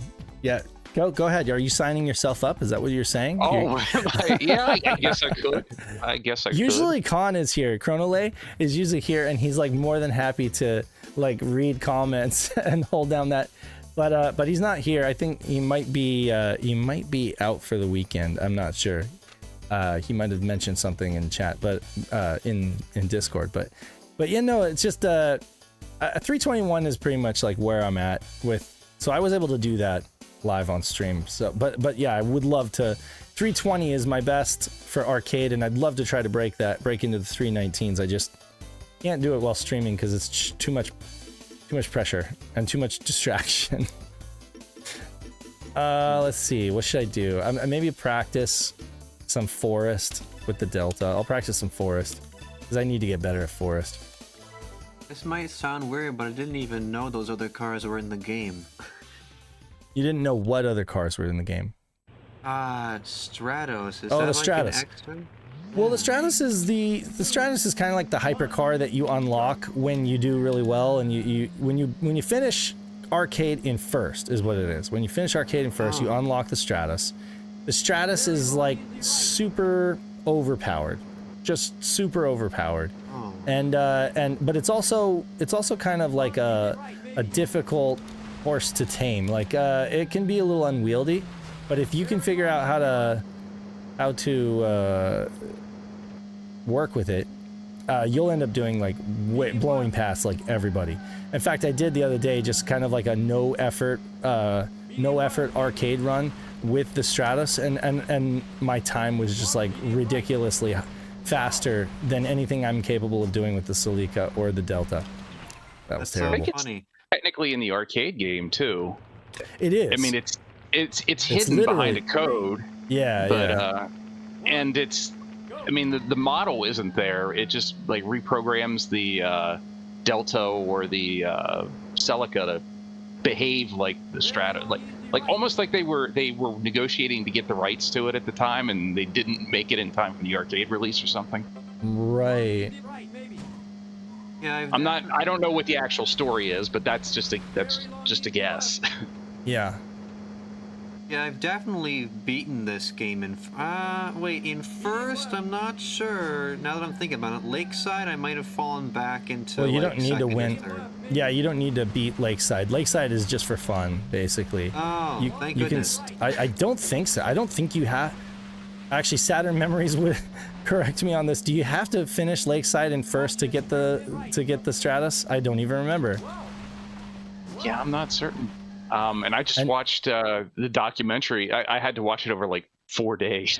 But right. I finally got through it. I think Nick mentioned that you do have to finish Lakeside in first to get the Stratos. Well, I know I did that at some point, and maybe that's how I got the Stratos. I'd be honest with you, like the other day, this is gonna sound so silly. Like I call myself SaturnDave, but you know, there are some things that I just haven't bothered remembering or haven't bothered thinking about in so long that I don't know the answers to them. And the other day, I forgot that there was even an easy mode in Sega Rally because I've never used it. I've never messed with the only thing in options that I've messed with is the quick and normal handling, which is at the very top of the menu. And I'll like turn that, I'll kind of like shift that between quick or normal to mess around and see if I have a benefit one way or another. But the other day I found out there's an easy mode, and what it does, I guess, is it affects where the cars show up, you know, like how quickly you reach the other cars in the game. And I guess that you know, the idea is that allows you to get certain car bumps earlier. And that kind of it made it obvious. It made it clear to me. I'm like, the dude that goes by Sega Rally on YouTube, I guess another handle that he went by was Easy Left Maybe, and he runs all of his runs in easy mode. And so for the longest time, I've been like following his runs, and I've been banging my head against the wall trying to figure out how he gets to each car as soon as he does. And I'm like, how? Maybe I'm just never going to do this. You know, I'm never going to be able to reach these cars in order to get these bumps because I just can't figure out. And it comes to find out that he was running in easy mode. I'm like, oh, okay. All right. I can sleep at night. I can actually sleep at night now because I'm not crazy. I've been running in normal mode this whole time, and there's just like certain car bumps I never can get because I'm not in easy mode. But apparently that's just something that most people know, and I guess I should have known it, but again, I haven't ever messed with the difficulty mode setting. I just always kind of I always run in normal because I figure if I'm going to be playing competitively, everybody's going to be running in normal. 3, 2, It's a valid speedrunning strategy. I mean, people take the, you know, decrease the difficulty on any game they play a lot of times just for speedrunning advantages. And that counts? Like they don't rank it any different? That's the thing, is I didn't know. Sometimes they put it in a different category sometimes. Right. very long easy left. Yeah, so okay, so see, it didn't occur to me. Like I just figured, okay, everybody's going to be playing in normal. So I've considered actually doing that. If it's not like frowned upon, and everybody is like, oh yeah, it's pretty much the same deal as playing in normal. Like, I mean, if it's not like, and I guess that's the thing, is the clock still runs at the same rate, the cars still drive at the same speed. You just basically are, it's basically a matter of your your opponents are kind of like slower. So that gives you opportunities to hit them earlier and get certain bumps, you know, so I'm not saying I frown upon it. I'm just saying, like, I feel silly because for the longest time I was trying to do what they were doing. I was trying to do what this guy was doing, and just failing miserably because it's not possible. It's not possible to do what he's doing unless I'm running an easy. Yeah, so. Well, I'm just not sure what you all were talking about with having to beat Lakeside in first place to unlock the Stratos car. I found a little secret here. You can press X, Y, Z, Y, X. Yeah, you can just unlock. Yeah. But that doesn't say that's what they intended you to do. That doesn't stay on your save though. You wouldn't see it in the menu. You have to press it. You have to do that code to kind of like unlock it for a play. If you unlock it like for real, through your actual play, then it just is permanently unlocked and you don't have to do any codes. Beautiful. I'll keep that in mind next time I come back to this game. It is that really was fun. Not a successful hit. I think Sega Rally was one of my first Sega Saturn games. I don't know if my first one ever was. Yeah. Oh my God. That doesn't surprise me. I mean, Sega Rally is like one of those games that you can really get for cheap. It's been, you know, I mean, it didn't, according to what we've found out, it didn't really sell very well. Yeah, this run is pointless. I'm like 3 seconds behind. Let's see, McDowell asks, wasn't Sega Japan just going to consolize the 32X, but then they saw the PS1 schematics and the Saturn was born? I don't think it went down quite that way. But it wasn't like that. There was a consolized 32X planned at one point. The Neptune, yeah. That's the you know, Sega of America had different plans than Sega of Japan. They you know, if they had it their way, yeah, they would have released the 32X. It would have been a huge success if they had it their way. It would have been a huge success. Americans would have just taken what they gave them and accepted it, and then they would have been able to put out a Neptune and sell those like hotcakes. But, you know, gamers weren't stupid. You know, that's the thing, is they just really underestimated the fact that it wasn't in the late 80s, maybe early 90s, I really want to say late 80s, even in the 90s, folks were getting savvy, but it was like, you call it globalization, call it better media, better access to like gaming media and stuff, call it a more savvy consumer. Maybe it was just that gamers were growing up and adults tend to have more access to information than kids. But the fact is, we knew that there was a better 32-bit console in Japan, you know? And folks just weren't, you know, going to spend the money on the 32X when they knew that Sega as a company was already basically moving forward with new hardware. You know, it's just, that really is it in a nutshell. And, you know, I remember thinking that back in the day. I was just like, why would we get this when I know that the Saturn is out and we're probably going to get it in like 6 months, you know? Is what my thinking was back then, you know? And even back then, I didn't know it was the Saturn, mind you. Like back then, I just knew that I just heard that they had a 32-bit console in Japan, and it was an actual console, like, and it was more powerful. You know, so it was like the 32X did not appeal to me at all back in the day. Now, I mean, I like it now. Like, you know, I feel like I'm like a lot of Sega fans who are just like kind of love the 32X despite its flaws. But again, yeah, I'm not gonna say that it wasn't a bad idea. Sucking it up at this. I would still love to try. I'd be curious in Knuckles Chaotix, but a game that I actually really want to play is Virtual Racing Deluxe because I love the Genesis version. The 32X is, well, it's better graphics, better sound, better everything with that game. Presentation's definitely a lot better than I'd say the Saturn port. I do like the Saturn port a lot. I love the Saturn port. I don't agree that the graphics are better on the 32X version. I do believe that the gameplay is literally 1-to-1 with the arcade because it's basically an arcade port. So they had the source code, and it does feel just like the arcade version. So like I've played the arcade version recently on the Switch, you know, because they ported that over to the Switch, and that yeah, like the 32X version feels exactly like that, you know. Graphics wise, I really think that they did a great job with the Saturn version graphics wise. No, that did not work. That wall hit did not work. Can I ask you something, Dave? Yeah, of course. What's up? So how much have you played the 32X version? Because like I've played that. I've tried beating that so many times. The last track, Acropolis, and I cannot do it with the F1 car for whatever reason.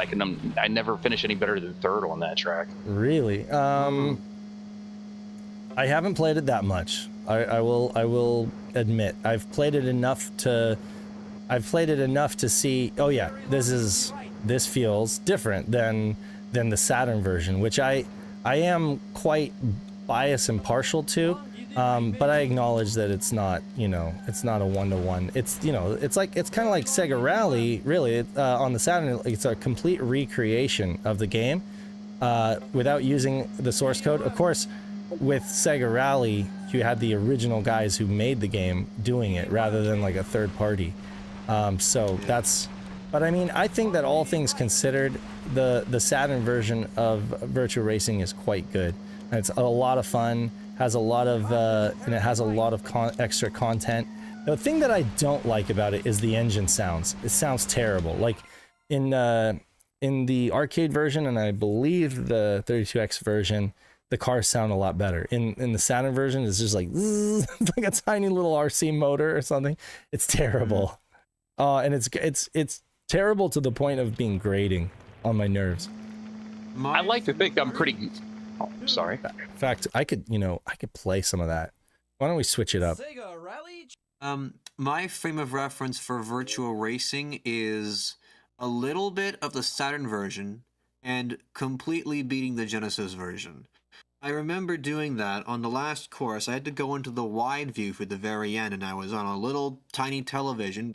It felt like I was looking through a telescope, but it was just my eyes trying to focus on the little tiny pixels. Yeah. But I did finish it, and it did not save my file. It was fun, though. Very fun. Wow, that took a long time to boot. That must mean I haven't booted this since I switched to the Kai. No, I can't. I don't have enough space to save. Cannot be saved. Continue. Yeah, that's fine. Can I give a shout out, Dave? What's that? I said I want to give a shout out. For sure. What's up? I just want to shout out Shadow Mask and Pandemonium. I do like the 12-disc Cinepack edition. Did it end up being 12? ODE. Yeah, I thought it was 8. 12 discs. Oh, it's 12. It's good to break it up, Dave. Oh, yeah. You know, half hour at a time. But that's you got to go get yourself like a cake. What is it? Cake box of discs, you know, to burn that. I mean, or right. I guess you could just do it as an image. Probably a lot of people will just do it as an image. Oh, and you know what they put in? They put in some nice little menus and stuff like that with it. They definitely. Yeah, you can skip 5 minutes, I think, between each disc. Yeah. So what he's talking about is Trekkies put together a tool that it's very useful. It's a very useful tool to the development community. But it's also proving to be useful for, you know, just us average Joe gamers who want to basically take any kind of video source and convert it to Saturn video. Basically, Saturn Cinepack, you know. I think it's like Saturn Film, and that converts to Cinepack. I might be botching that. But anyway, the point is, it makes it so that you can watch really, really good quality video on your Saturn, and it's not MPEG. You don't need an MPEG card. So Shadow Mask started by converting the SHIRO show over to this format, you know, so that folks can watch the SHIRO show in like two discs on their Saturn. Very meta, right? And then no way. And then yeah, so you can. There's a repository. I think he has like a link in our Discord where you can download on a Google Drive. You can download every episode of SHIRO show recently, like the last 2 or 3 episodes of SHIRO show. You can watch it on your Saturn if you want to go that far, and it's great. And then he went one further by converting Pandemonium's documentary to this Saturn Cinepack with Trekkie's tool, and I think added some little refinements. Added some menus to it, made it look nice, kind of dress it up. You can there's an interface, you can skip ahead and stuff like that. So yeah, all in all, you can literally go watch Panda's documentary, a Sega Rally documentary on your Saturn if you want. And from what I understand, because I haven't tried it yet, I've seen like screenshots of it and stuff like that. It's very good. Like it's watchable, That's the other thing. Cinepack at its best is really not that bad. MPEG is always going to kind of edge it out, but MPEG, you're using extra hardware. Those MPEG cards are not cheap. Whereas this is just stock Saturn running Cinepack, just with really good settings that kind of take advantage of the best that it can be. So wait a minute. So is this just like on an ISO that I can burn? Yes. Correct. Yes, Oh correct. You got an ODE, you got a Fenrir, a mode, a satiator. It's been confirmed. I think you got a Rhea or a Phoebe. It will not work on Saru because for whatever reason, I don't know. Saru is not compatible with the Cinepack or whatever. But anyway, if you have any of those like standard ODE options, or you can burn it onto a CD if you have like a mod chip or whatever, or just pseudo Saturn Kai. So if any of those options, I'm sorry about that. That's funny. But yeah, so you can literally just go download that. If Shadow was here, I would have him drop a link to that. But David Zaney is here and he's a mod. Maybe he could drop a link. Let me see. How do I? Whoa, dude, I am not used to the.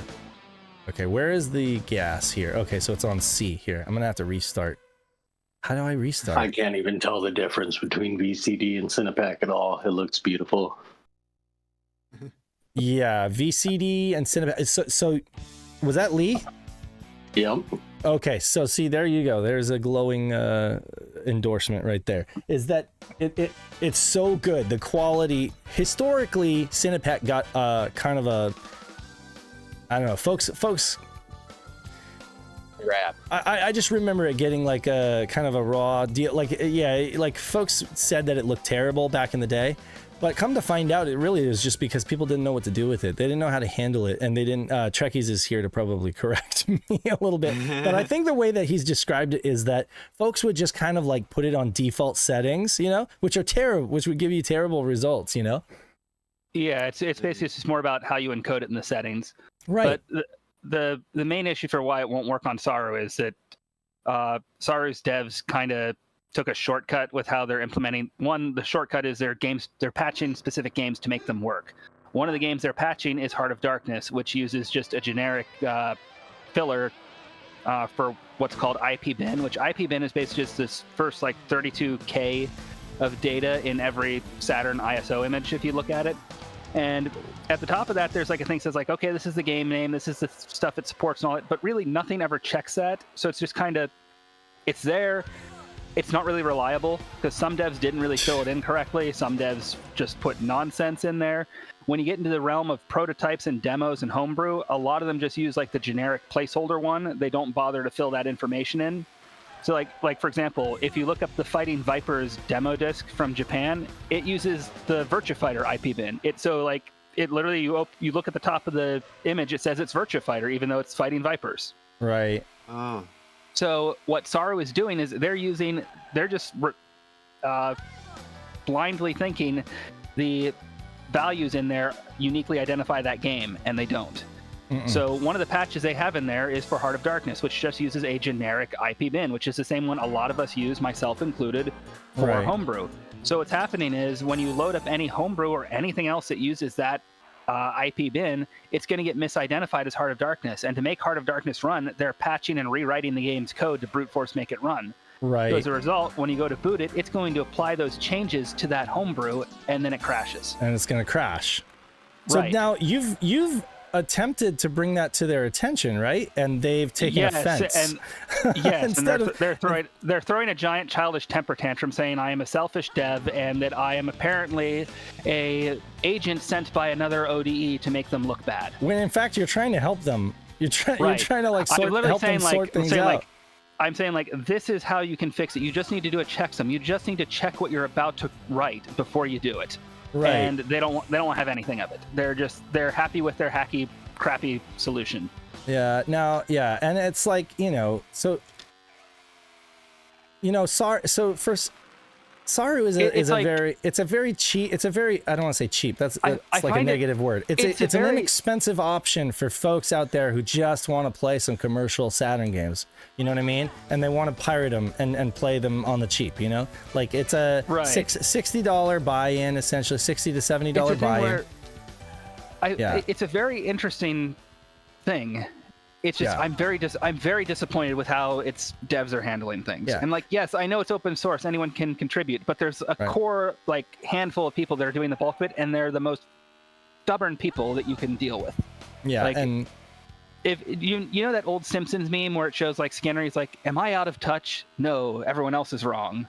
It's basically that. Is it possible that my firmware I've written is bad? No, the games are wrong and we have to change their code. That's basically how they're approaching everything.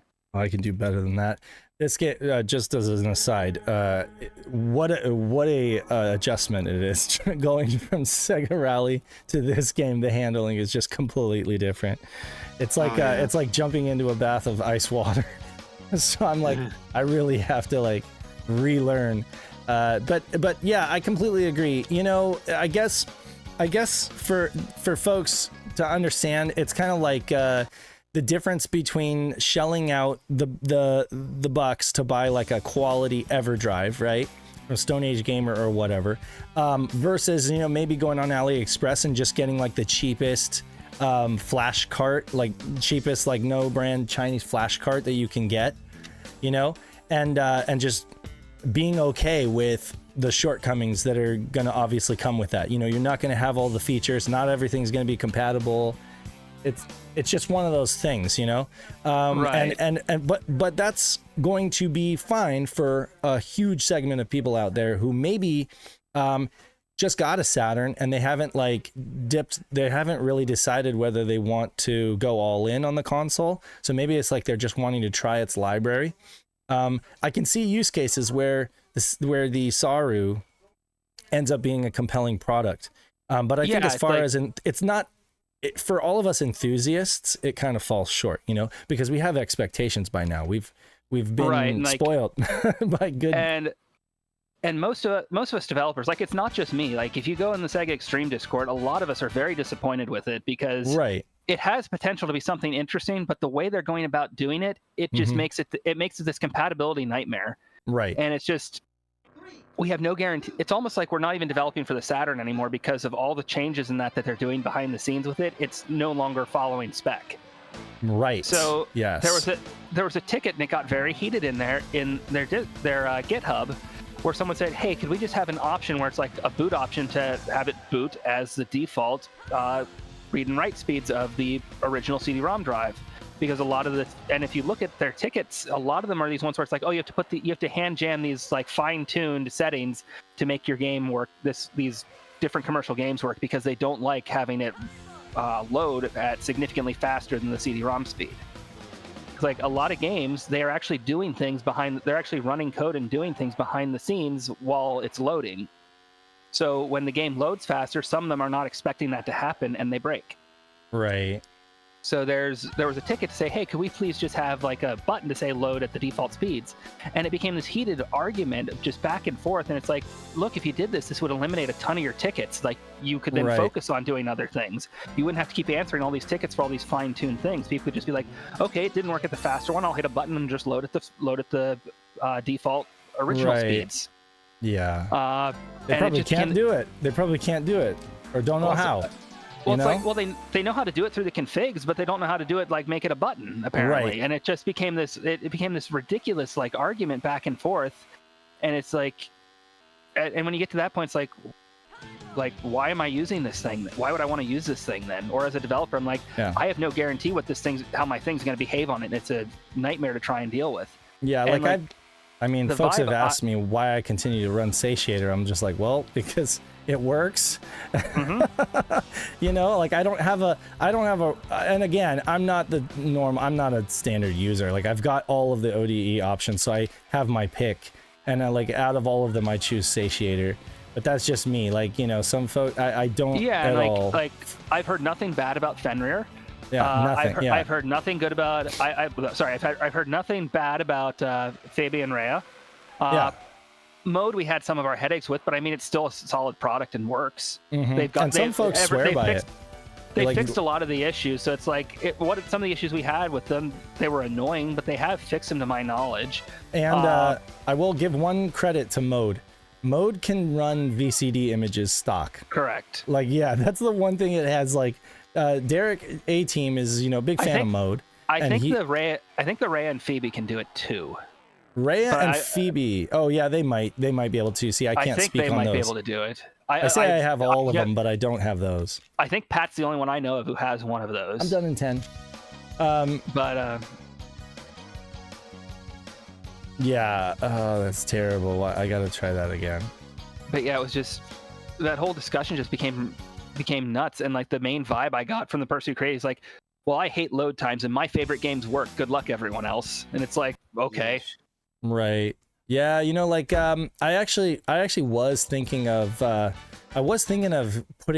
Sega Rally on the on the Saru, just so that I could practice, and because you know the resets, when it comes to like resetting the game, it's kind of a pain to have to, you know, deal with the regular CD-ROM speed, and that's one use case where I'm like, I want to see, you know, if this improves like the reset experience, you know, resetting back to, you know, 'cause if it loads it faster, then, you know, that'd be good for that.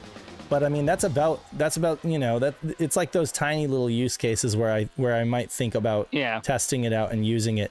But yeah, for the most part, it's like you don't really want, with CD-based consoles. It's another thing with like, I don't know, cartridge-based consoles. But with CD-based consoles, you really don't want to mess around with the CD block timing, because a lot of the games were developed with that in mind, you know, with those load speeds in mind. They'll try and do things behind the scenes while that's happening. Right, yeah. I mean, like Myst, for example.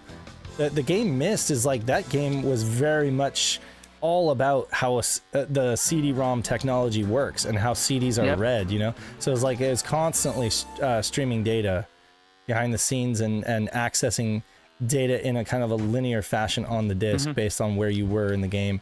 And without that, it wouldn't even have worked, you know? So it's yeah, and it's like, and that kind of also gets to do another that kind of gets to another kind of discussion that has happened with like Saru's compatibility. In many cases, it's like, just because the game is booting to the title screen and appears to be running doesn't mean it's running correctly. Right. Yeah. But that's the thing, is it's like there's a lot of folks out there that kind of have a good enough kind of attitude. You know what I mean? Right.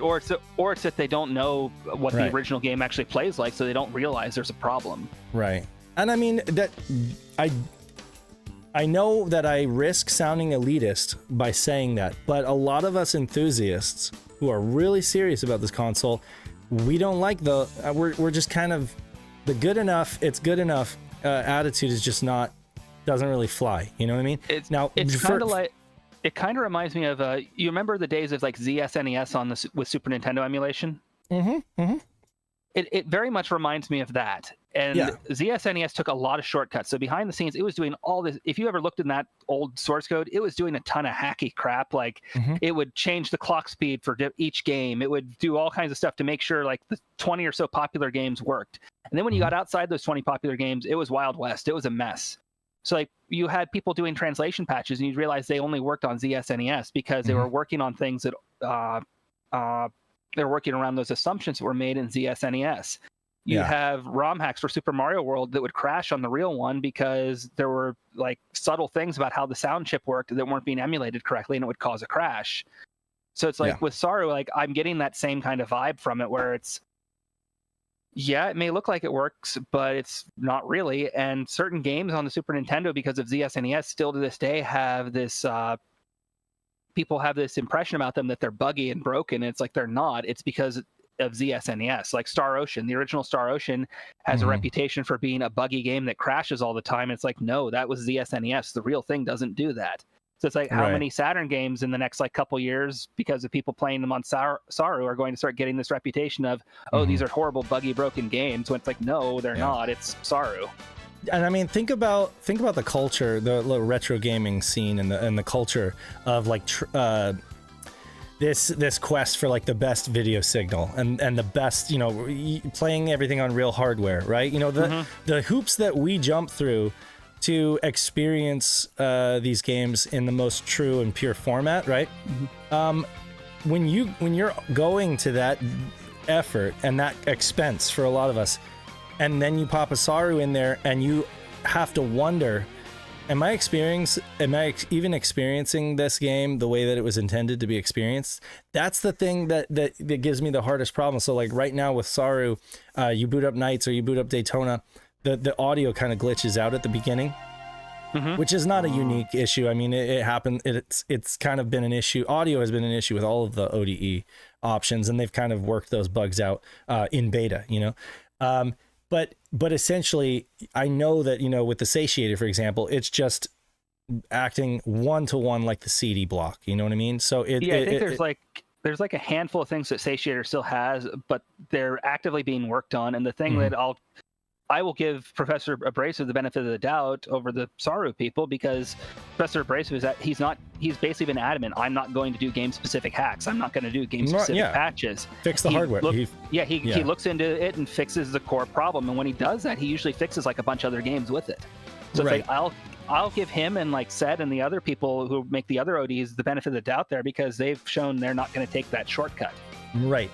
So it's like, yeah, exactly. Like the amount of time, money, and that you invest in like your display and your setup, your hookups, your cables, all the real hardware, all that stuff, to end up with something that's a gaming experience that might be as buggy as an emulator, you know, it kind of defeats the purpose. Now, so that's why I keep saying like Saru is a great gateway, you know, it's a great gateway device, you know, for folks the Saturn gateway to the Saturn's library. I realize that it has the potential of opening up the Saturn's library to a lot of folks who are interested in playing on real hardware. They go to a convention, they're able to pick up a Saturn for $50 or something, you know. Now they have the hardware, but the games are ridiculously expensive.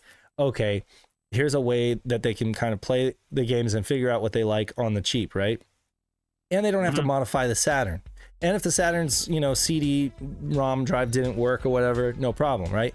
But at the end of the day, when you go deep with the Saturn and you fall in love with the Saturn and you're like all about it, I think, you know, just like Nick said on his stream the other day, it's hard to recommend the Saru as like your ultimate ODE device. You know, it remains to be seen. Anything can happen. Anything can happen. Somebody might come along, you know, hint, hint, wink, wink. I don't know. Somebody might come along and actually listen to what Trekkies is saying. Yeah, I would love to see it improve and become a great option. It's just right now with the current group of people that are building like that base core firmware that everyone else is branching off of. Right. I don't see that happening.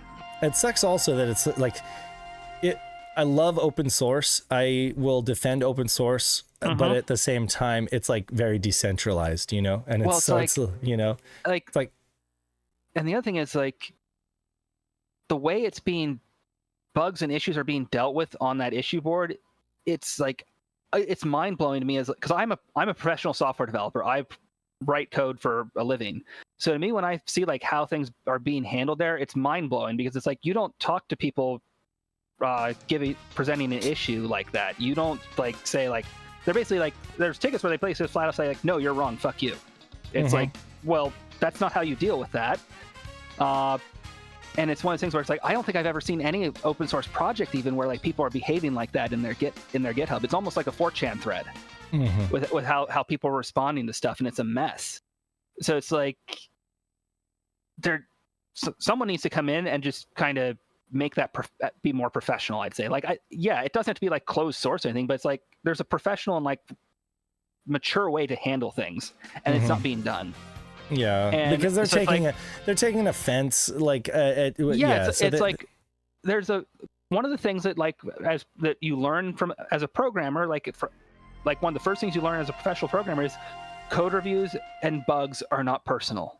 Yeah, they're just people telling you this is wrong. Here's a better way to do it. And if you can, and this goes for artists too, it's very hard to have your work critiqued. You know, it's very hard to take constructive criticism sometimes because you're so invested in what you did, and you think, and you know, like blood, sweat, and tears that went into it, and you think it's great, but then again, you don't have that outside perspective, you know. And when folks give you good constructive criticism, ability to take that to heart and act on it will always help improve, you know, what it does. And it's been the same for me. Like, I'm a graphic artist, but if all I ever have is my own, you know, if I only take my own advice, you know, I'm never going to get any better, you know. So like when people say, oh, this looks great, but you might try this or something like that, you know, I try to take that to heart. And sometimes I find that I push back, and later I rethink it, and I'm like, you know what, they were right.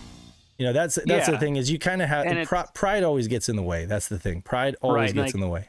That seems to be like one of the biggest problems I'm seeing right now, and like just the Saru, like in their GitHub and in their issue board, is just pride is getting in the way. And that sucks for everybody, you know, because it means that it could be a lot better than it is. And the other issue that with me, it's like the excuses you get for when you suggest something like that, like they can't even get. It's almost like they can't get their stories straight. Like, 1 minute they're telling us that this thing has so much potential that it can decode MPEG-1, it could emulate the Genesis, it could emulate the Super Nintendo, it could do all this kind of stuff. Right. And then the next minute they're saying, oh no, it's too weak, it can't calculate a checksum. And it's like, what? That's inconsistent. Trivial. Like, you're like, inconsistent. It's like you're almost just like the hell. It's like, yeah. Just for people who don't know, like, checksum there's various different forms of checksum. Some are very complicated. Right. But for here, we don't need like an extremely complicated one. We just need a basic one, just kind of be like, okay, can we be roughly sure this is the right game? So for example, the Sega Genesis, every time it boots, it calculates a checksum of the entire ROM to make sure it hasn't been corrupted. Right. Which is why like a lot of people don't realize that, and when they make like a ROM hack and they don't update the checksum, you get that red screen when you boot because it fails the checksum paths. So it's like, if the Genesis can do it on just like a very basic level on it when it boots on every single ROM, some of these ROMs are 4 megabytes in size, the Saturn should definitely be able to do that on just like a file that's less than a couple kilobytes. Agreed. And I mean, of course, you get like the average consumer is just like, oh, I don't know, it plays Saturn games, so, and it was cheap, so I don't care. Yeah. And again, like that I get that mentality, but it doesn't help. Like they don't realize that it would be even better if they, you know. Right. Anyway, for developers though, like that's why folks like Trekkies, for example, and any other developers out there are probably like hesitant to. They're not going to focus on making anything compatible with Saru, right? Because I mean, you guys, your target is the Saturn. Saturn. Your target is the Saturn, you know. And so with any of the other ODEs, you're developing with the Saturn as your target, and you're not like thinking about, okay, how am I going to make sure that this works for Saru, you know? So I mean, I guess people who are buying Saru probably don't care that much about homebrew, you know. They're just literally wanting to play commercial games, and if it runs and it boots, it boots, you know. That's the mentality. Well, it boots, you know. But you do always have to question. You'll always, for me at least, I'll always have that in my mind. Is this accurate? Something feels off, you know. And when I'm playing Knights, I definitely, games that I'm more tuned into and I know exactly how they run, that's when I start to question the matrix. I start to question like the simulation that I'm in. I'm like, okay, wait a second, this doesn't pass my smell test. If there's one word I could say that like describes like how the homebrew community feels right now about Saru, it's disappointment. Yeah, but the book hasn't been written. It's open source. Right. It's just that's just how it is now. Yeah, it is open source. Some folks might write that over time. What I will say is it is a commercial product that is still in beta. That is what it is. I mean, like, whereas like Satiator, Abrasive actually did a proper beta, release, and it was like, let's work all this stuff out before we release it to the public. And I mean, nobody could help it. It's open source, and a bunch of vendors just went to market with it, right? As it is.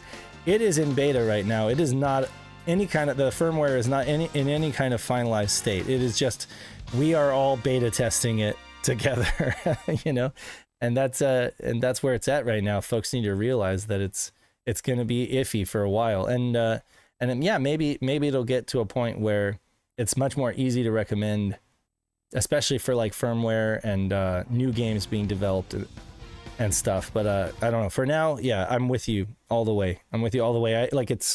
I have it there on my shelf, and it's ready to go into my Saturn when maybe a new firmware comes up, and I want to try it out or review it, or maybe I'll test out some Sega Rally with it and see how that goes. There are some interesting little things I want to test with it, but as far as using it as a daily driver, forget it. I'm just gonna stick with my Satiator. I love the darn thing. Yeah, I'm probably gonna wait some more time until I eventually get my own solution. I have one for every other Sega system except the Sega Saturn. I'm waiting until it's cheap enough.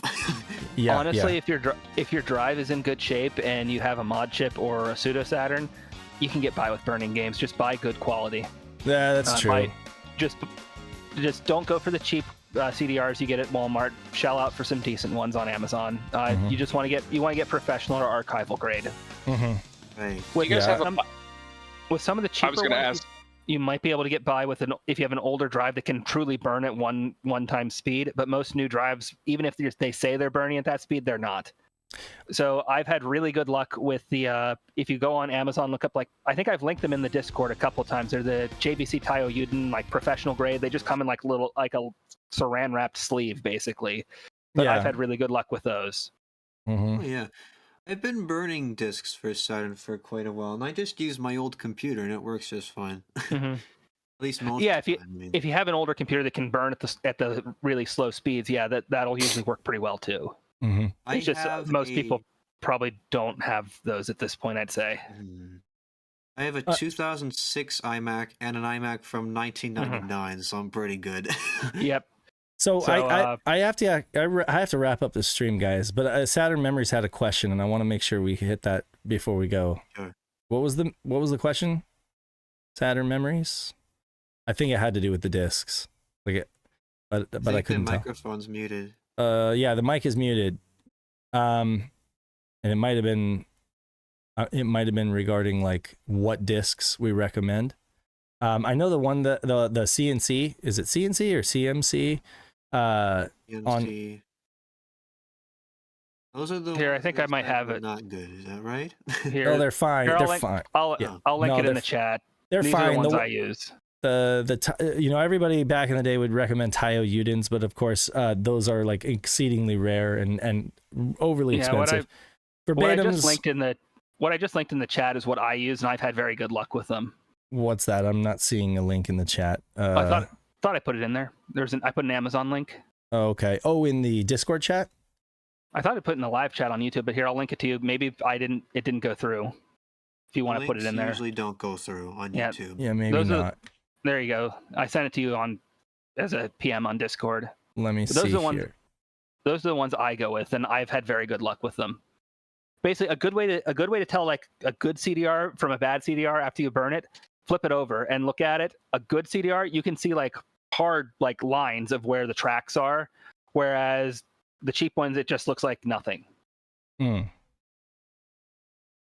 Yeah. So like think about it, like if you have it, because like Dave, you have real Saturn discs, flip them over and kind of hold them like the light, maybe like sunlight, and you can see like a reflection of all the different like tracks. Right. A good CDR looks almost similar to that.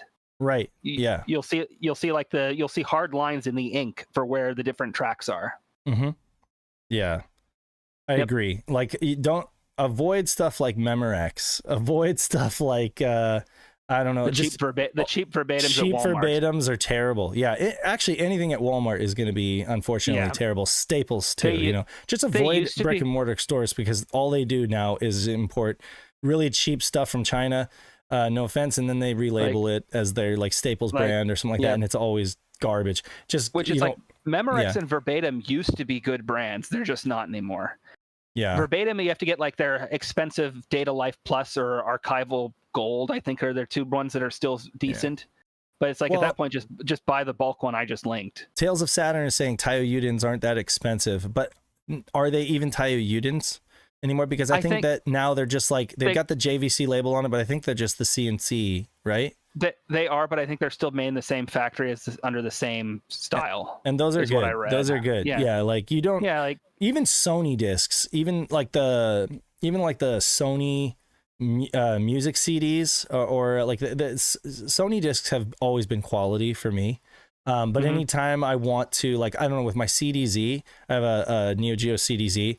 Those I use like archival grade gold discs because I'm like, okay, I want to baby this laser, you know. I like burn at 1x speed and use archival gold discs because I'm just like, I want these to last and I don't want, you know, to burn out that laser, you know. But yeah, which I saw someone asked about Soul Hacker's translation, which it's still in the works. I have people testing it at the moment. I just have some bugs I need to work out. It's just I've also on a couple other projects that are gaining speed again. So it's just when I have time to sit down and test it again. Yeah, I gotcha. I appreciate you coming in, Trekkies, and putting on this clinic. Oh yeah, he always provides great information. I just want to say thank you, Trekkies, for that tool. I'm very interested in it. Can I perhaps watch the zillion anime on a Sega Saturn by using this program? It's all about just how you encode it. I see. Yeah, so I believe you have to feed it AVI, right? Or what did you say? Yeah. What goes in? So it needs to be a QuickTime movie format file. Okay. Specifically, like the newer version of it. So if you're on a PC, look up Virtual Dub 2, and that can export to that style. Okay, sure. I have Virtual Dub actually. That's perfect. Yeah. So the answer is yes. You can. Yeah. You just need to use Virtual Dub 2, encode as Cinepack for the video codec, make sure it's 24-bit RGB color, and then for your audio, just do uncompressed PCM. It can be 16-bit or 8-bit, no higher than 44,100 hertz. Just keep in mind, the higher the audio quality, the more that's going to eat into your bit rate. You want to keep your bit rate below 300 kilobytes. There was a guide on this, right? Wasn't there? Yeah, it's based. I haven't updated it yet because it's based around the one where you did it in the Mac environment. But a lot of the specs still apply of like keep it under 300 kilobytes and all that kind of stuff. Okay, cool. The best advice I can give you is play with it. Okay, that's great advice. Thank you so much. Saturn Memories, you back? I mean, he might have gone and made a sandwich or something. Anyway, so but I got to wrap up the stream. It's Saturday. Got gardening. I got laundry, all sorts of stuff. But you know, it's been a nice 2-hour stream. So I'm glad I got to play some garbage Sega Rally runs with you guys and chat. It was fun.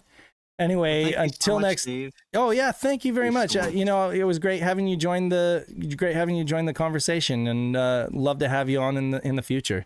Good chat, and I'm really impressed. 21 years old and a Sega fan. There is hope for the future. Anyway, Sega Master System. Yeah. And what are the odds anyway? Well, this has been SaturnDave reminding you guys to play your Sega Saturn. Thanks for joining me on this SaturnDave stream, and we'll catch you next time. See you, everybody.